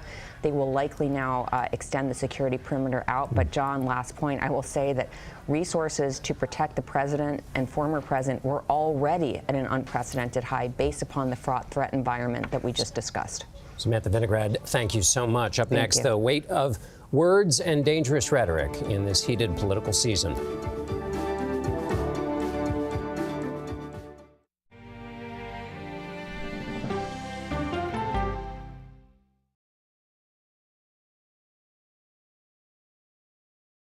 Okay, so let's just start at the beginning. Well, let me start with this. What is at stake here? What is the answer then? Do you know why? You want me to just keep going? Is that a good thing or a bad thing? Were there death threats? How is this possible? What's wrong with that argument? Are you saying they lied? Have you told the government that? Why won't you say the word crisis? You're not answering my question. This really Is that scary? Does that make sense? What do you mean? What does that mean in Did any of that make sense? What's your response? What happened? Why? It's time for the CBS News Original 60 Minutes, Sunday on CBS and streaming on Paramount Plus. There is no more room in our city. New York City is receiving record numbers of migrants. Today, we're going to have more than 500 adults and children come through that door.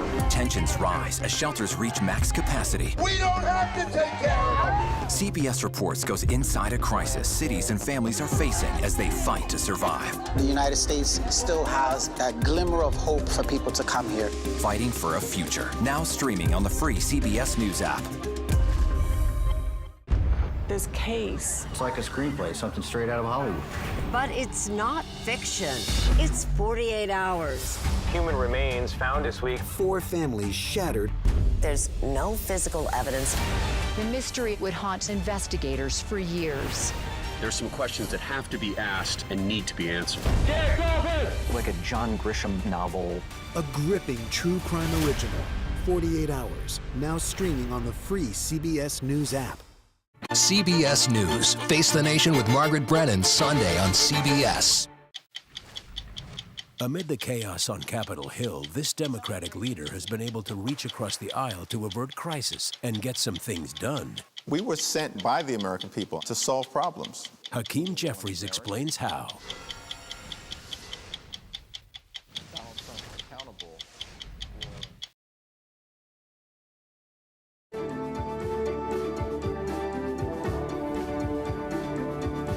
Our special coverage of the attempted assassination of former President Donald Trump continues now with some historical perspective. We're joined by presidential historian Douglas Brinkley. Douglas, good morning. Let's just give me the first historical moments that you went to, either to say here's a parallel or this is why this moment is different. Well, immediately when I saw the photograph of blood on the face of Donald Trump, I realized that that was going to live eternally, that was a very rare a photo that'll be in history books that will be seen over and over again. But my mind also jumped to Milwaukee. I think Butler County, Pennsylvania, and Milwaukee are going to be tied to the hip in history. And in Milwaukee is where in 1912, Theodore Roosevelt, as the Bull Moose Party for candidate, got shot and continued speaking while he was bleeding. Trump, as a modern-day bull moose, will be going into the arena in Milwaukee, and his MAGA fans, Republicans, are going to give him an ovation that we can't really even imagine yet. This public reunion with Melania, and the cheers of freedom, and for more years, and whatever it's going to be, it's going to be quite a spectacle. So this imagery that's going to stick with us for a long time as we try to unravel what occurred. I mean, why did this 20-year-old shoot at Trump? And we also, looking back at previous attacks on either candidates or presidents, we have the categories that are political, and then you have what happened with former President Reagan, John Hinckley, which really had no political valence. It was his own personal demons. When you think back to the attempt on George Wallace, the two attempts on Ford, RFK, there was a period there in the late 60s and into the 70s that was a cauldron that led to people to take action violently in some political contexts. People have talked about the rise in political threats and violence on both sides today. Do you see any parallels there or a way out of this in some of the responses that might have happened historically to previous acts of political violence? Well, I just wrote an essay for Vanity Fair about Grant Park in 1968, where all the riots occurred in Chicago, and everybody was being beaten, and Mayor Daley's police. And since then, we're having the DNC there this August. There is better law enforcement. There is tighter security. FBI does a better job. However, we're seeing massive security breaches. January 6th at the Capitol being one that lives in eternity also. And now seeing a rally in a field, and how in the world did a gunman get to go on top of that building like that and fire that many rounds? So it's going to mean that we have to have amped up security. There's going to be much more surveillance. There might have to be metal detectors, first machining, everything imaginable, because we might be in a season of political violence. We hope not. So we got to truncate this, cut it off right at this being a one-offer. But that worry is there, and it also brings conspiracy theories to light that people are going to be arguing back and forth on social media. Absolutely. Douglas Brinkley, thank you so much for being with us. President Biden strongly denounced the attack on the former president, saying, quote, "We cannot be like this." Let's bring in CBS News Chief Washington Correspondent Major Garrett and CBS News Executive Director of Elections and Surveys Anthony Salvanto to talk about this year's campaign and this moment in it. Major, I'll start with you. We've all covered the heated rhetoric and politics, so where do you take this moment right now and this violent episode in the history of what you've covered for so long in politics, but most particularly in the era of Donald Trump? So, John, we don't know the motive, and that's the most important thing to establish. And until the motive is clear, there's going to be a tremendous conversation about who rhetorically set this off. It's a long, long story. We are not going to get to all of it today. But let's just remind ourselves that two of the people that former President Trump is considering as his running mates, J.D. Vance, a senator from Ohio, Marco Rubio, a senator from Florida, back in 2016 in their own separate ways raised very profound questions about the rhetoric that then candidate Donald Trump was using to try to win the Republican nomination. Those questions have sort of been softened. They no longer question President Trump's rhetoric. They belong to the movement that former President Trump set in motion in 2016 and has carried all the way through. We have the lies about the 2020 election, the Capitol riot, which there was an impeachment trial in the Senate, and several Republicans thought, if not morally or legally, from a political perspective, the president was responsible for that. Plus, you have the resistance movement that started up to President Trump as soon as he was elected in 2016, and very dark Democratic rhetoric about what a Trump presidency either does mean or would mean again in 2024. Everyone will be able to find on social media or in some previous television or cable interview some justification. No, that was the rhetoric that did it, or you went over the line, or you crossed this threshold. Everyone can find something to comfort themselves that they're not to blame. But the atmosphere around former President Trump as a candidate, then as president, now as someone seeking the presidency again, has inflamed both parties in ways unrecognizable to me before Donald Trump became a political actor in this country. Anthony Salvanto, kind of two questions which may be related. One is on the question of acceptability of political violence or its place in the political atmosphere that you've been covering with your surveys.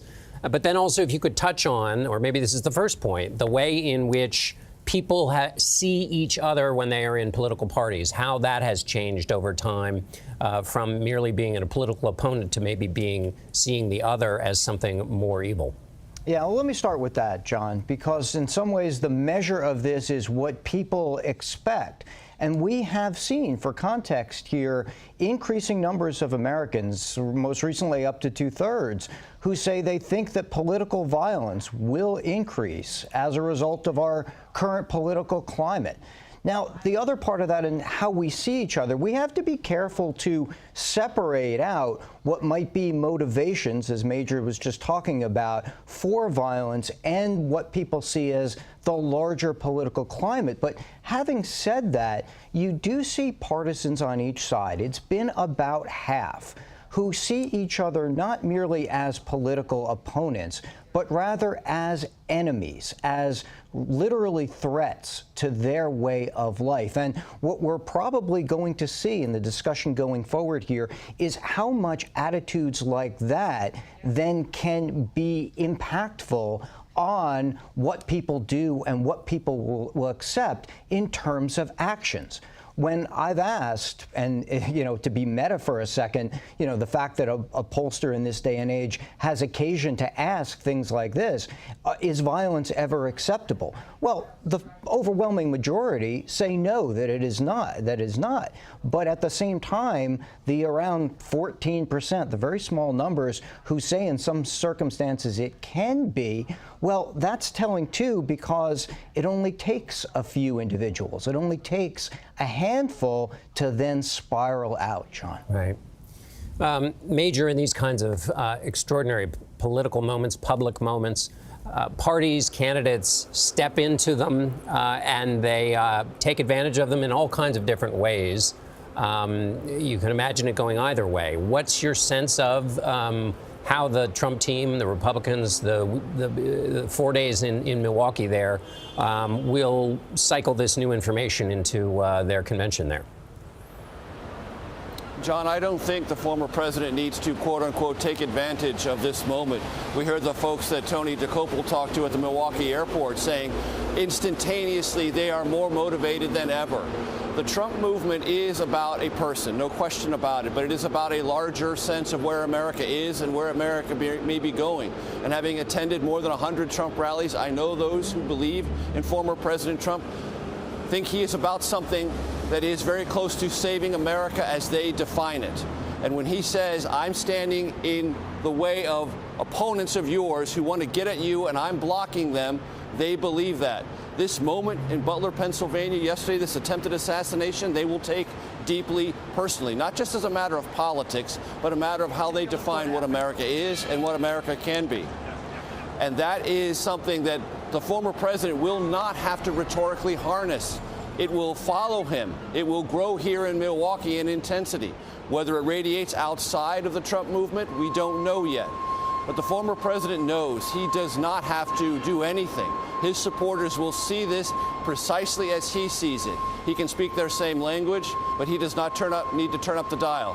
The dial is already turned up way past 10. Major Garrett and Anthony Salvanto, thank you so much for that perspective and the reminder that we don't know what we don't know about the shooter and his motivations. House Majority Leader Steve Scalise, the congressman who was shot in 2017, is calling for a cooling down of the incendiary political rhetoric. He'll join us next as our special coverage continues.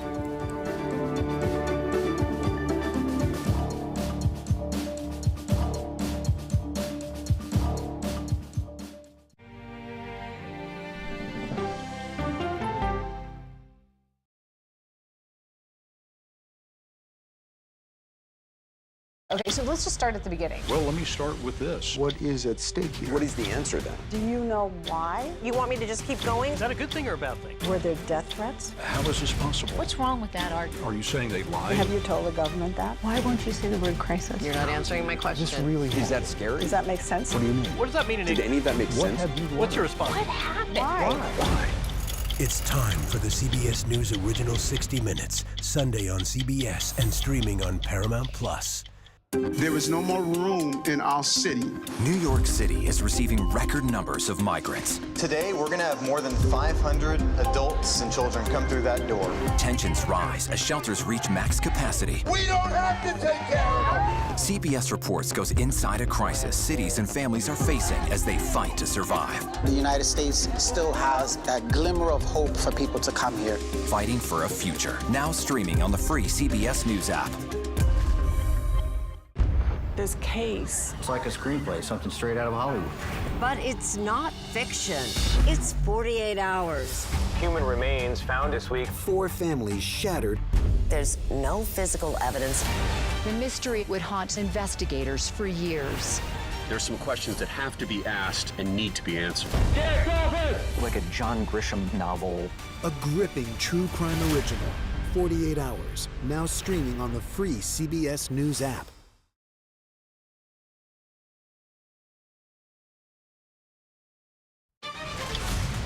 Okay, let's go. You guys good? Hey. All right, we good? Keep going. The clock, it's ticking. Off we go. 60 minutes. 60 minutes. 60 minutes. It's time for 60 Minutes, Sundays on CBS.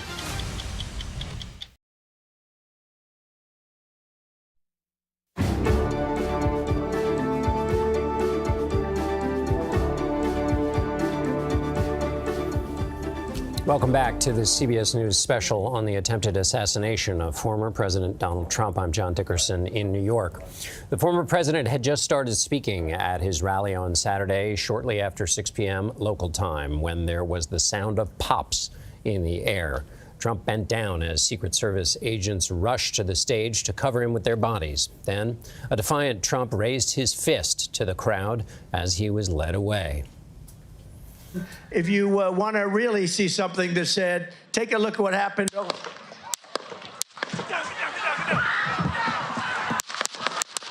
They're going to have to take this step by step, evaluate everything that the advance team and the Secret Service agents on the ground did to see just what went wrong. This is not cool that Donald Trump just got shot. And these people I'm with, the people that were on this plane, we're here to support that man. And we just got stronger in our determination to do it. CBS News congressional correspondent Scott MacFarlane was at Trump's rally when the gunman opened fire. We still don't know if Trump was injured by a gunman's bullet or shards of broken glass. Blood could be seen all around the president's right ear, with trickles of blood on his cheek and near his mouth. It's still not clear how the gunman got so close to the former president. He positioned himself on top of a building about 200 to 300 feet from the stage with a clear shot. President Biden said he is praying for Trump and said there's no place for this kind of violence in America. We must unite as one nation to condemn it. The White House says the president spoke to Trump by phone later in the evening. And here is Scott MacFarlane. Scott, good morning. Every hour that goes by, John, there are larger or wider road closures, and more law enforcement seems to be arriving here at this county fairgrounds site in Butler County, Pennsylvania, one county north of Pittsburgh. Here's what we know right now. About 5 or 6 minutes after the former president began speaking at the rally last night, we heard a series of explosions. Trump was seen grabbing the side of his head before he was swarmed by his Secret Service security. In a photograph captured by Doug Mills of the New York Times, you can see a bullet apparently flying right past Trump's head. The FBI has identified the shooter as 20-year-old Thomas Matthew Crooks of nearby Bethel Park, Pennsylvania. He's seen in photos that have circulated at a high school graduation 2 years ago, getting his diploma. Crooks targeted the rally from a shed that was roughly a football field away from where Trump was speaking and was shot. Crooks was killed by a Secret Service sniper. At least one spectator was killed. 2 more were injured, and witnesses reported seeing the gunman and pointing him out to authorities before the shooting began. Trump was whisked off stage by security, checked in at a local hospital before leaving to return to New Jersey. In public remarks last night, President Biden condemned the violence, said that he had spoken to the former president. And as you mentioned, that phone call happened pretty soon after the attack. This morning, Trump posted on social media it was God who prevented the unthinkable from happening, going on to say, "Fear not, but instead remain resilient in the face of wickedness." And he is to speak and attend the Republican National Convention, John, which is getting underway right now in Milwaukee. Scott McFarland, thank you, Scott. For more reaction, let's bring in senior White House correspondent Weijia Zhang at the White House and senior White House and political correspondent Ed O'Keefe, who is in Milwaukee for the Republican National Convention. Good morning to both of you. Weijia, we're hearing the president will be briefed again on the incident this morning. What are you hearing from the White House? What more can you tell us? Yeah, John, in just a short time, around 10:30, he is expected to receive an updated briefing from his Homeland Security team, along with law enforcement officials. And we are just now learning, John, a White House official telling me that that call between President Biden and former President Donald Trump was, quote, good, short, and respectful. So not much there, but they are confirming that it was a very cordial phone call. Biden landed back in Washington last night just after midnight from Rehoboth Beach, where he was actually set to spend the rest of this weekend. But he rushed back here after making remarks. And you can see in this video that there was a Secret Service agent closely escorting him to his vehicle. And I can tell you that this morning, Secret Service has closed down public access to Pennsylvania Avenue in front of the White House, as well as Lafayette Park, right across the street. Now, we don't know yet, John, how this is going to change the president's plans for the upcoming week, but we can tell you that the campaign has suspended all political activity. So pausing all outbound communication and pulling TV ads as quickly as possible. And so this is clearly shaping the president and his view of his role right now. And sources stress that it is the very concern of political threats and violence that has motivated this president to run back in 2020 after the white nationalist rally in Charlottesville, and to run for re-election on January 6th. And we are told that it was President Biden who immediately told his team that he needed to address the nation last night. And we heard those remarks. He was extremely cordial and referred to the former president as Donald, trying to bring down the temperature, John, and focus on the humanity of what's happening. Thank you very much, Weijia. Ed, the Biden campaign may be on pause, but you're in Milwaukee, where the convention begins tomorrow. There's obviously a lot of focus on President Biden's age and his staying in power. How do you think that issue in a paused campaign that would have been kind of on pause while the Republican convention is going on? I mean, how does this throw the campaign as it existed before yesterday up in the air? Well, much like the advertising, John, it's in suspension. Just an hour before the former president was shot, the current president was on what was described as an angry defensive Zoom meeting with members of the House Democratic Caucus who were questioning his political chances. It was described by several lawmakers as a really testy exchange, and one that might have prompted more lawmakers to come out last evening or today to call for his ouster. But for now, that conversation is completely suspended, according to several people I've spoken with, although one lawmaker suggested it's suspended only until or unless, quote, the current president has another episode. And to the point about advertising being suspended for now on television and in the digital space, don't be surprised if it begins again shortly after Trump arrives here in Wisconsin. The reason being that while there's a desire to try to take down the temperature, it might be difficult to not be responding at some level to whatever Republicans may say here. So Democrats, once again, stuck in a very precarious position. To what extent do you try to take down the temperature, keep the rhetoric on simmer, and yet also respond to or anticipate whatever might transpire here in Wisconsin in the coming days? We're standing outside the Pfister Hotel in Milwaukee, where Donald Trump was, we were told, supposed to stay when he's here. Unclear if this will be the venue. Part of the security perimeter that we anticipate during the day today, John, will be pushed back even further as the Secret Service and state and local authorities begin expanding the security perimeter around this convention. Thank you, Ed. Joining us now are CBS News Chief Election and Campaign Correspondent Robert Costa and Face the Nation moderator Margaret Brennan with what they are hearing from their sources. Bob, I'll start with you. What are you hearing from the Trump team? And I note here an email to the Trump team from their senior leaders. In it, it includes a line that says, "Please do not comment publicly on the occurrences of today. We condemn all forms of violence and will not tolerate dangerous rhetoric on social media." What are you hearing, Bob? At this moment, it's all things go when it comes to the Republican National Convention. There is, of course, a lot of concern, alarm inside of the Trump campaign, inside of the highest ranks of the Republican Party today.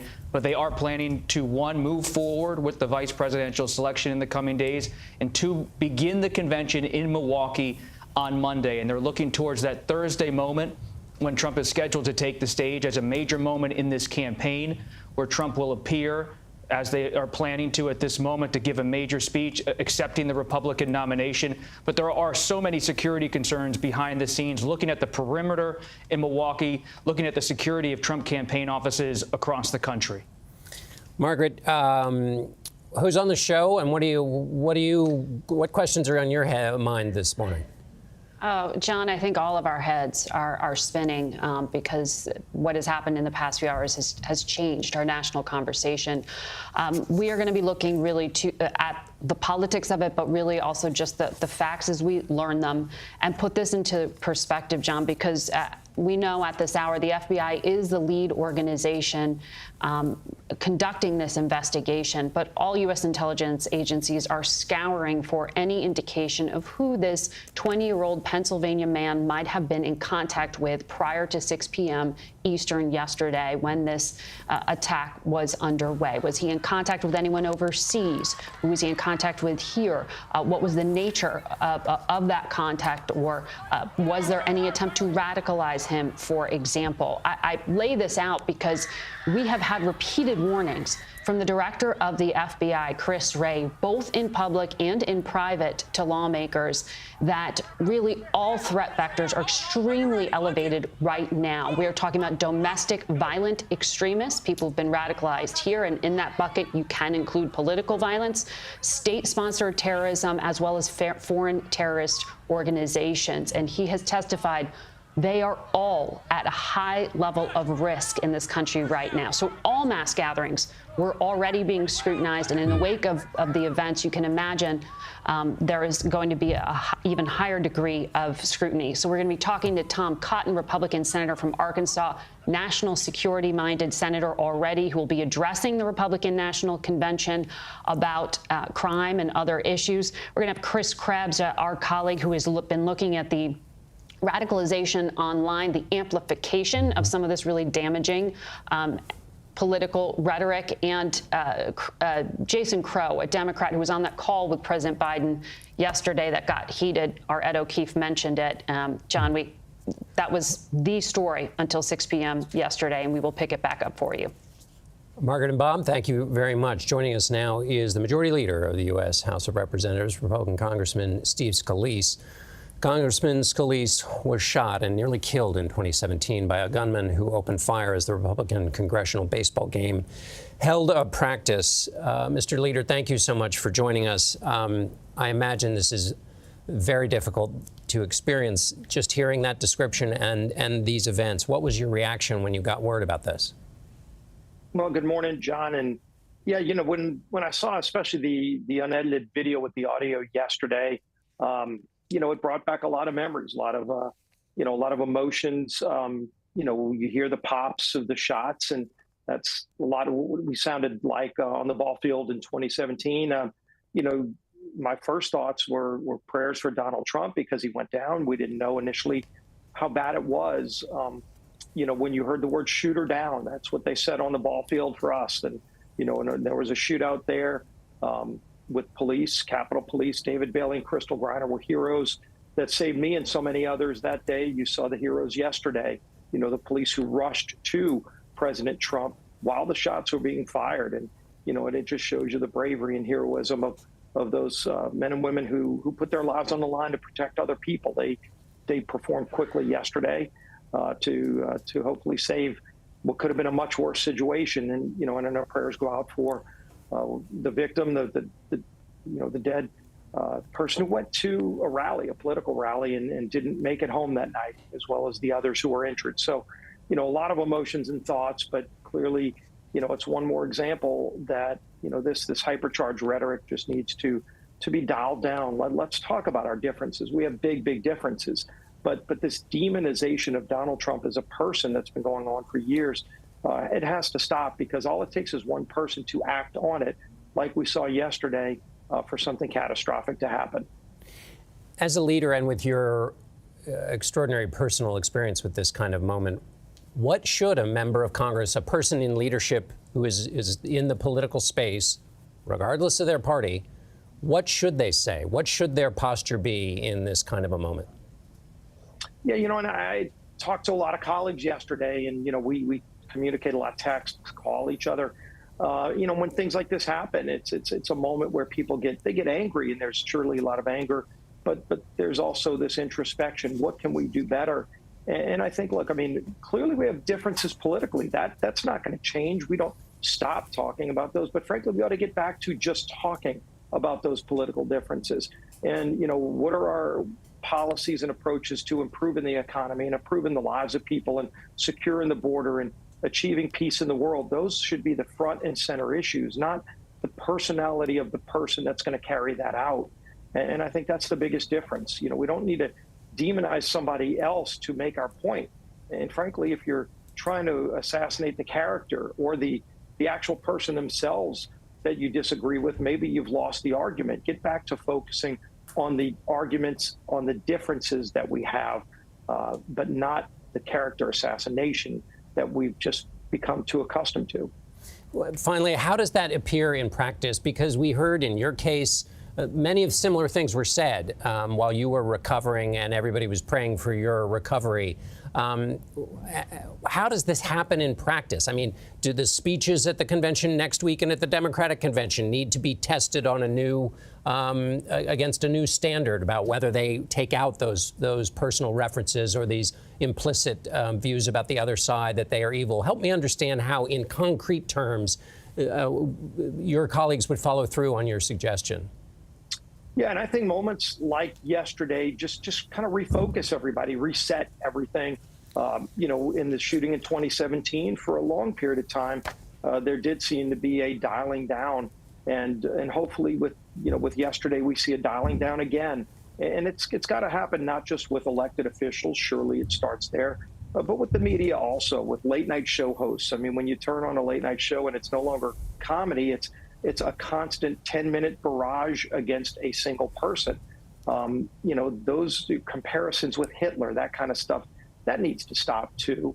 I think everybody's got to look in the mirror and say, can we kind of refocus what we like or don't like about what's happening in politics, and maybe not focus it all on an individual? Congressman Steve Scalise, thank you so much for being with us. Republican Congressman Dan Musser had a front row seat at yesterday's Trump rally in Butler. His eyewitness account of what happened, that's next.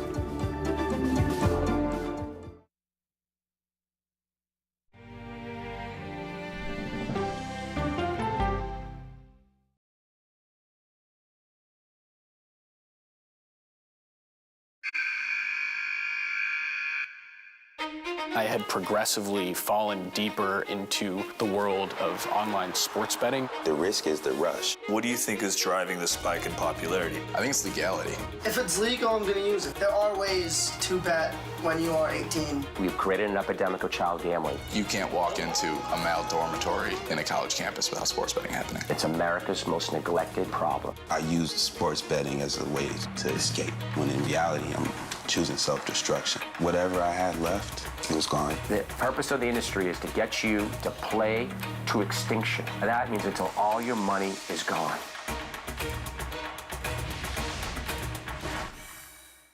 When you wake up in the morning, we want to be your go-to team. On our places, bright, shiny faces. I don't go to work in the morning. I go for coffee with my two good friends, and we talk about the world. Your morning routine just got better. CBS Mornings. Don't miss true crime anytime you want, anywhere you go. With the 48 Hours podcast. Real crimes, real lives, real justice. There's some questions that have to be asked and need to be answered. Listen to 48 Hours on Apple Podcasts. An original documentary from CBS Reports. Imagine yourself in Manhattan with no police, no army, no mayor. The people of Haiti stare down poverty, corruption, natural disasters, and violence. 90% of the guns that are used by gangs in Haiti are American guns. But with an unbreakable spirit and eternal optimism. There are days where I cry, but we can't be discouraged. We still believe in Haiti. They're still able to look ahead with hope. Haiti is on the brink of transformation, a radical shift. Haitians are coming together and saying things must change. Fighting for Haiti, now streaming on the free CBS News app. I'm a voracious consumer of information and constantly curious. I want the basic facts to press into the heart of the matter. That's what we bring to the table every Sunday.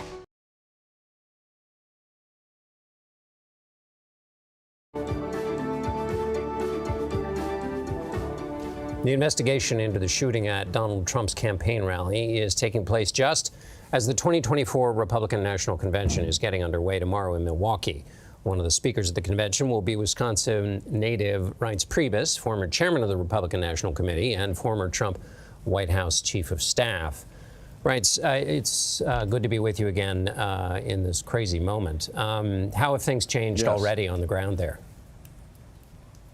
Well, I mean, certainly people are stunned, grateful that the president, is safe, but also, it's a sad day for the people hurt. And I think it's just a sad day to know that there are people out there that they don't care about their own life. They don't care about other people's lives. And, for the most part, though, the president is strong.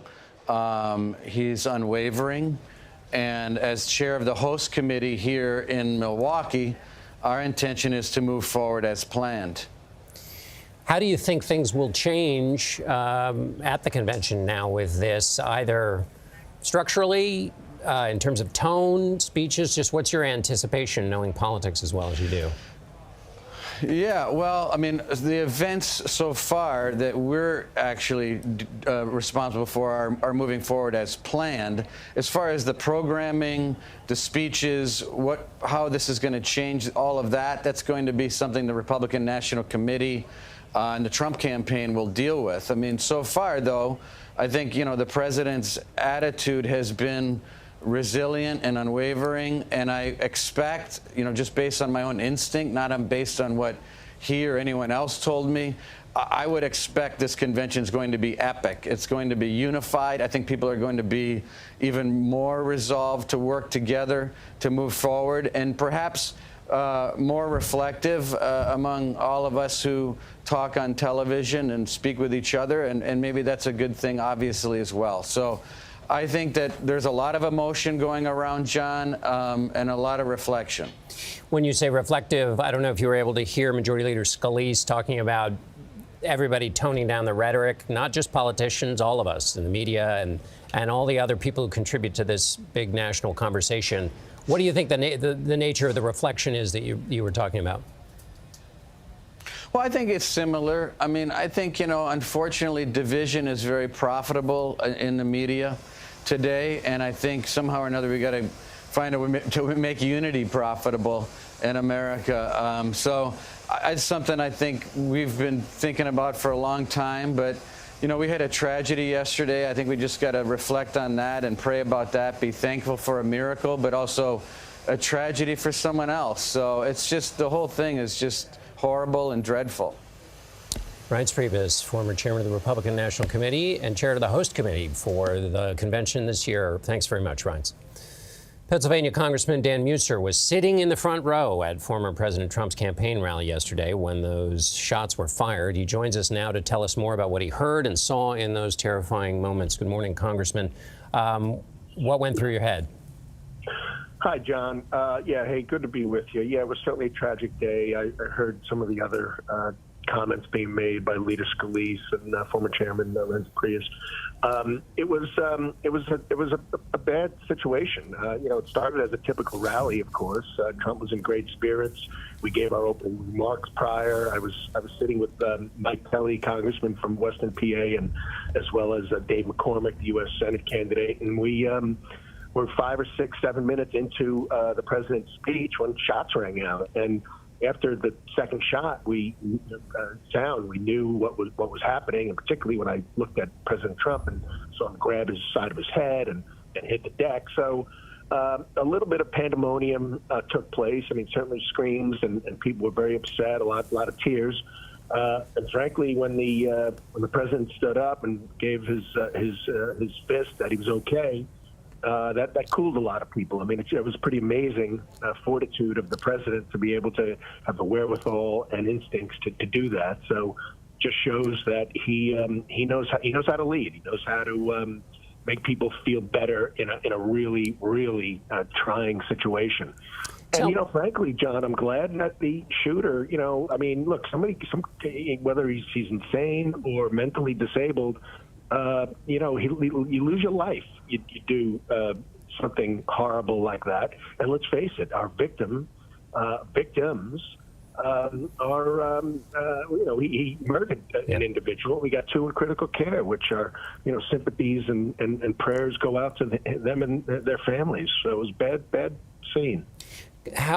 Tell me about the range of conversations you've had, Congressman, either with your colleagues or constituents, as you discuss the fallout from this moment. Well, quite encouraging and quite perhaps uniting. I've heard from many Republicans, of course, but I also heard from many Democrats. I heard from our governor of Pennsylvania. I heard from House member Chrissy Houlihan, just to name a couple.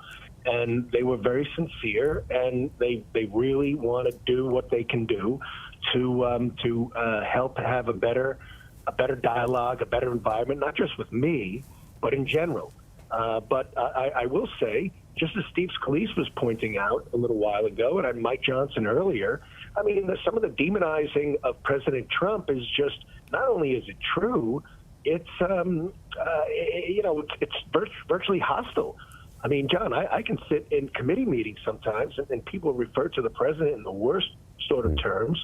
And MAGA is worse than a 4-letter word, and referring to him as a tyrant and how he's going to destroy democracy.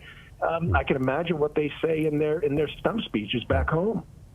Congressman There's plenty of blame to go around. We all need to understand that we have a responsibility here to improve the political environment. Congressman Dan Muser, thank you so much for being with us. Our special coverage continues in a moment when I'll have some final thoughts about the attempted assassination of former President Donald Trump.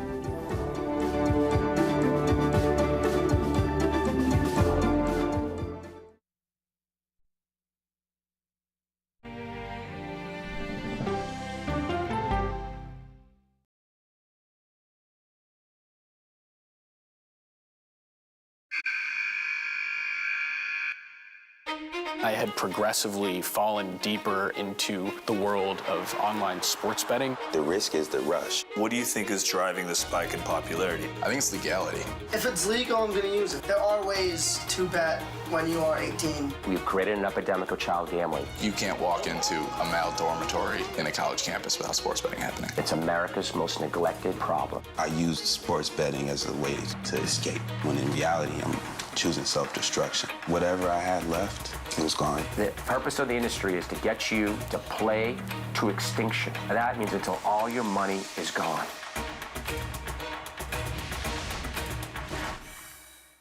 When you wake up in the morning, we want to be your go-to team. On our places, bright, shiny faces. I don't go to work in the morning. I go for coffee with my 2 good friends, and we talk about the world. Your morning routine just got better. CBS Mornings. Don't miss true crime anytime you want, anywhere you go. With the 48 Hours podcast. Real crimes, real lives, real justice. There's some questions that have to be asked and need to be answered. Listen to 48 Hours on Apple Podcasts.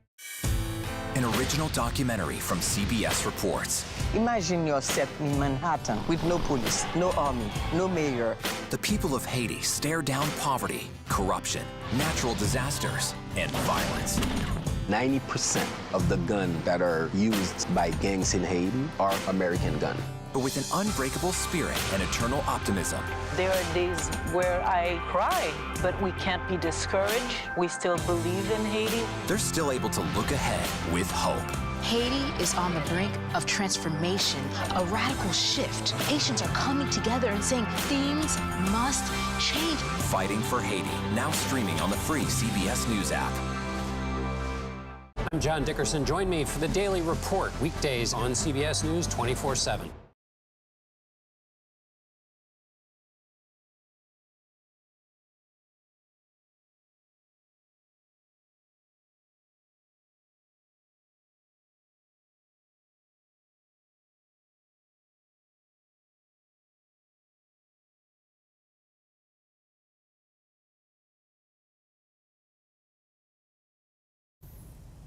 Saturday, one of our fellow Americans died because he supported a political candidate. Life, liberty, the pursuit of happiness, all that we seek and is promised in campaigns, stolen. 2 more are critically wounded for the same reason. Former President Donald Trump mercifully dodged a bullet by a distance of inches, maybe less, a distance that now measures the space between whether this reprehensible attack on a candidate and our democratic system will further inflame the political climate or shock us into a retreat from our usual reactions. The usual response would be to sort this tragedy by our partisan reflex of acrimony and fear. But the desire for affirming existing beliefs and fresh attacks is what most would say brought us to this pass. This is not just one more crazy turn in our crazy politics. This is a new moment, a new test. Not to stop thinking or slow the vigorous fight of ideas, but to respond with what we all know has been missing from public debate: restraint, grace, and the instinct to forego an advantage when something larger is at stake. This tragedy has reminded us all of those stakes. That's it for now. Our coverage continues with Margaret Brennan and Face the Nation.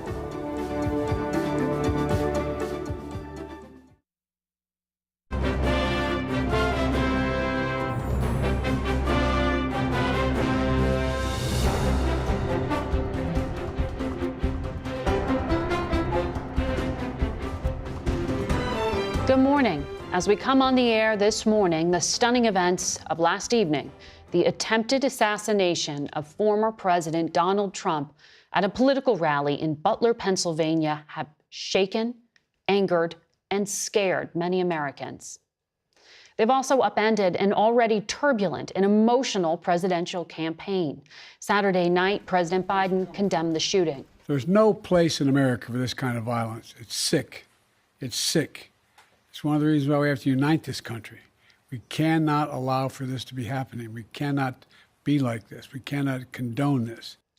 In addition to the alleged shooter, one attendee was killed and 2 others critically injured.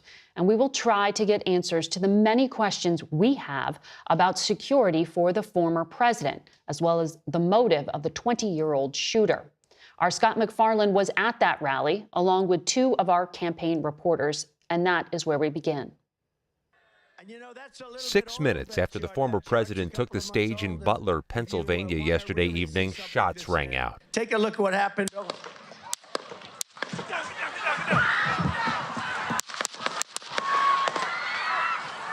Former president was quickly rushed off the stage by his Secret Service detail, blood clearly visible on his face. Shaken yet defiant, Mr. Trump raised his fist several times as he was taken from the scene, shouting, "Fight." He was taken to a nearby hospital and following his release issued a social media post saying he'd been shot with a bullet that pierced the upper part of his right ear. He said he heard a whizzing sound, shots, and immediately felt the bullet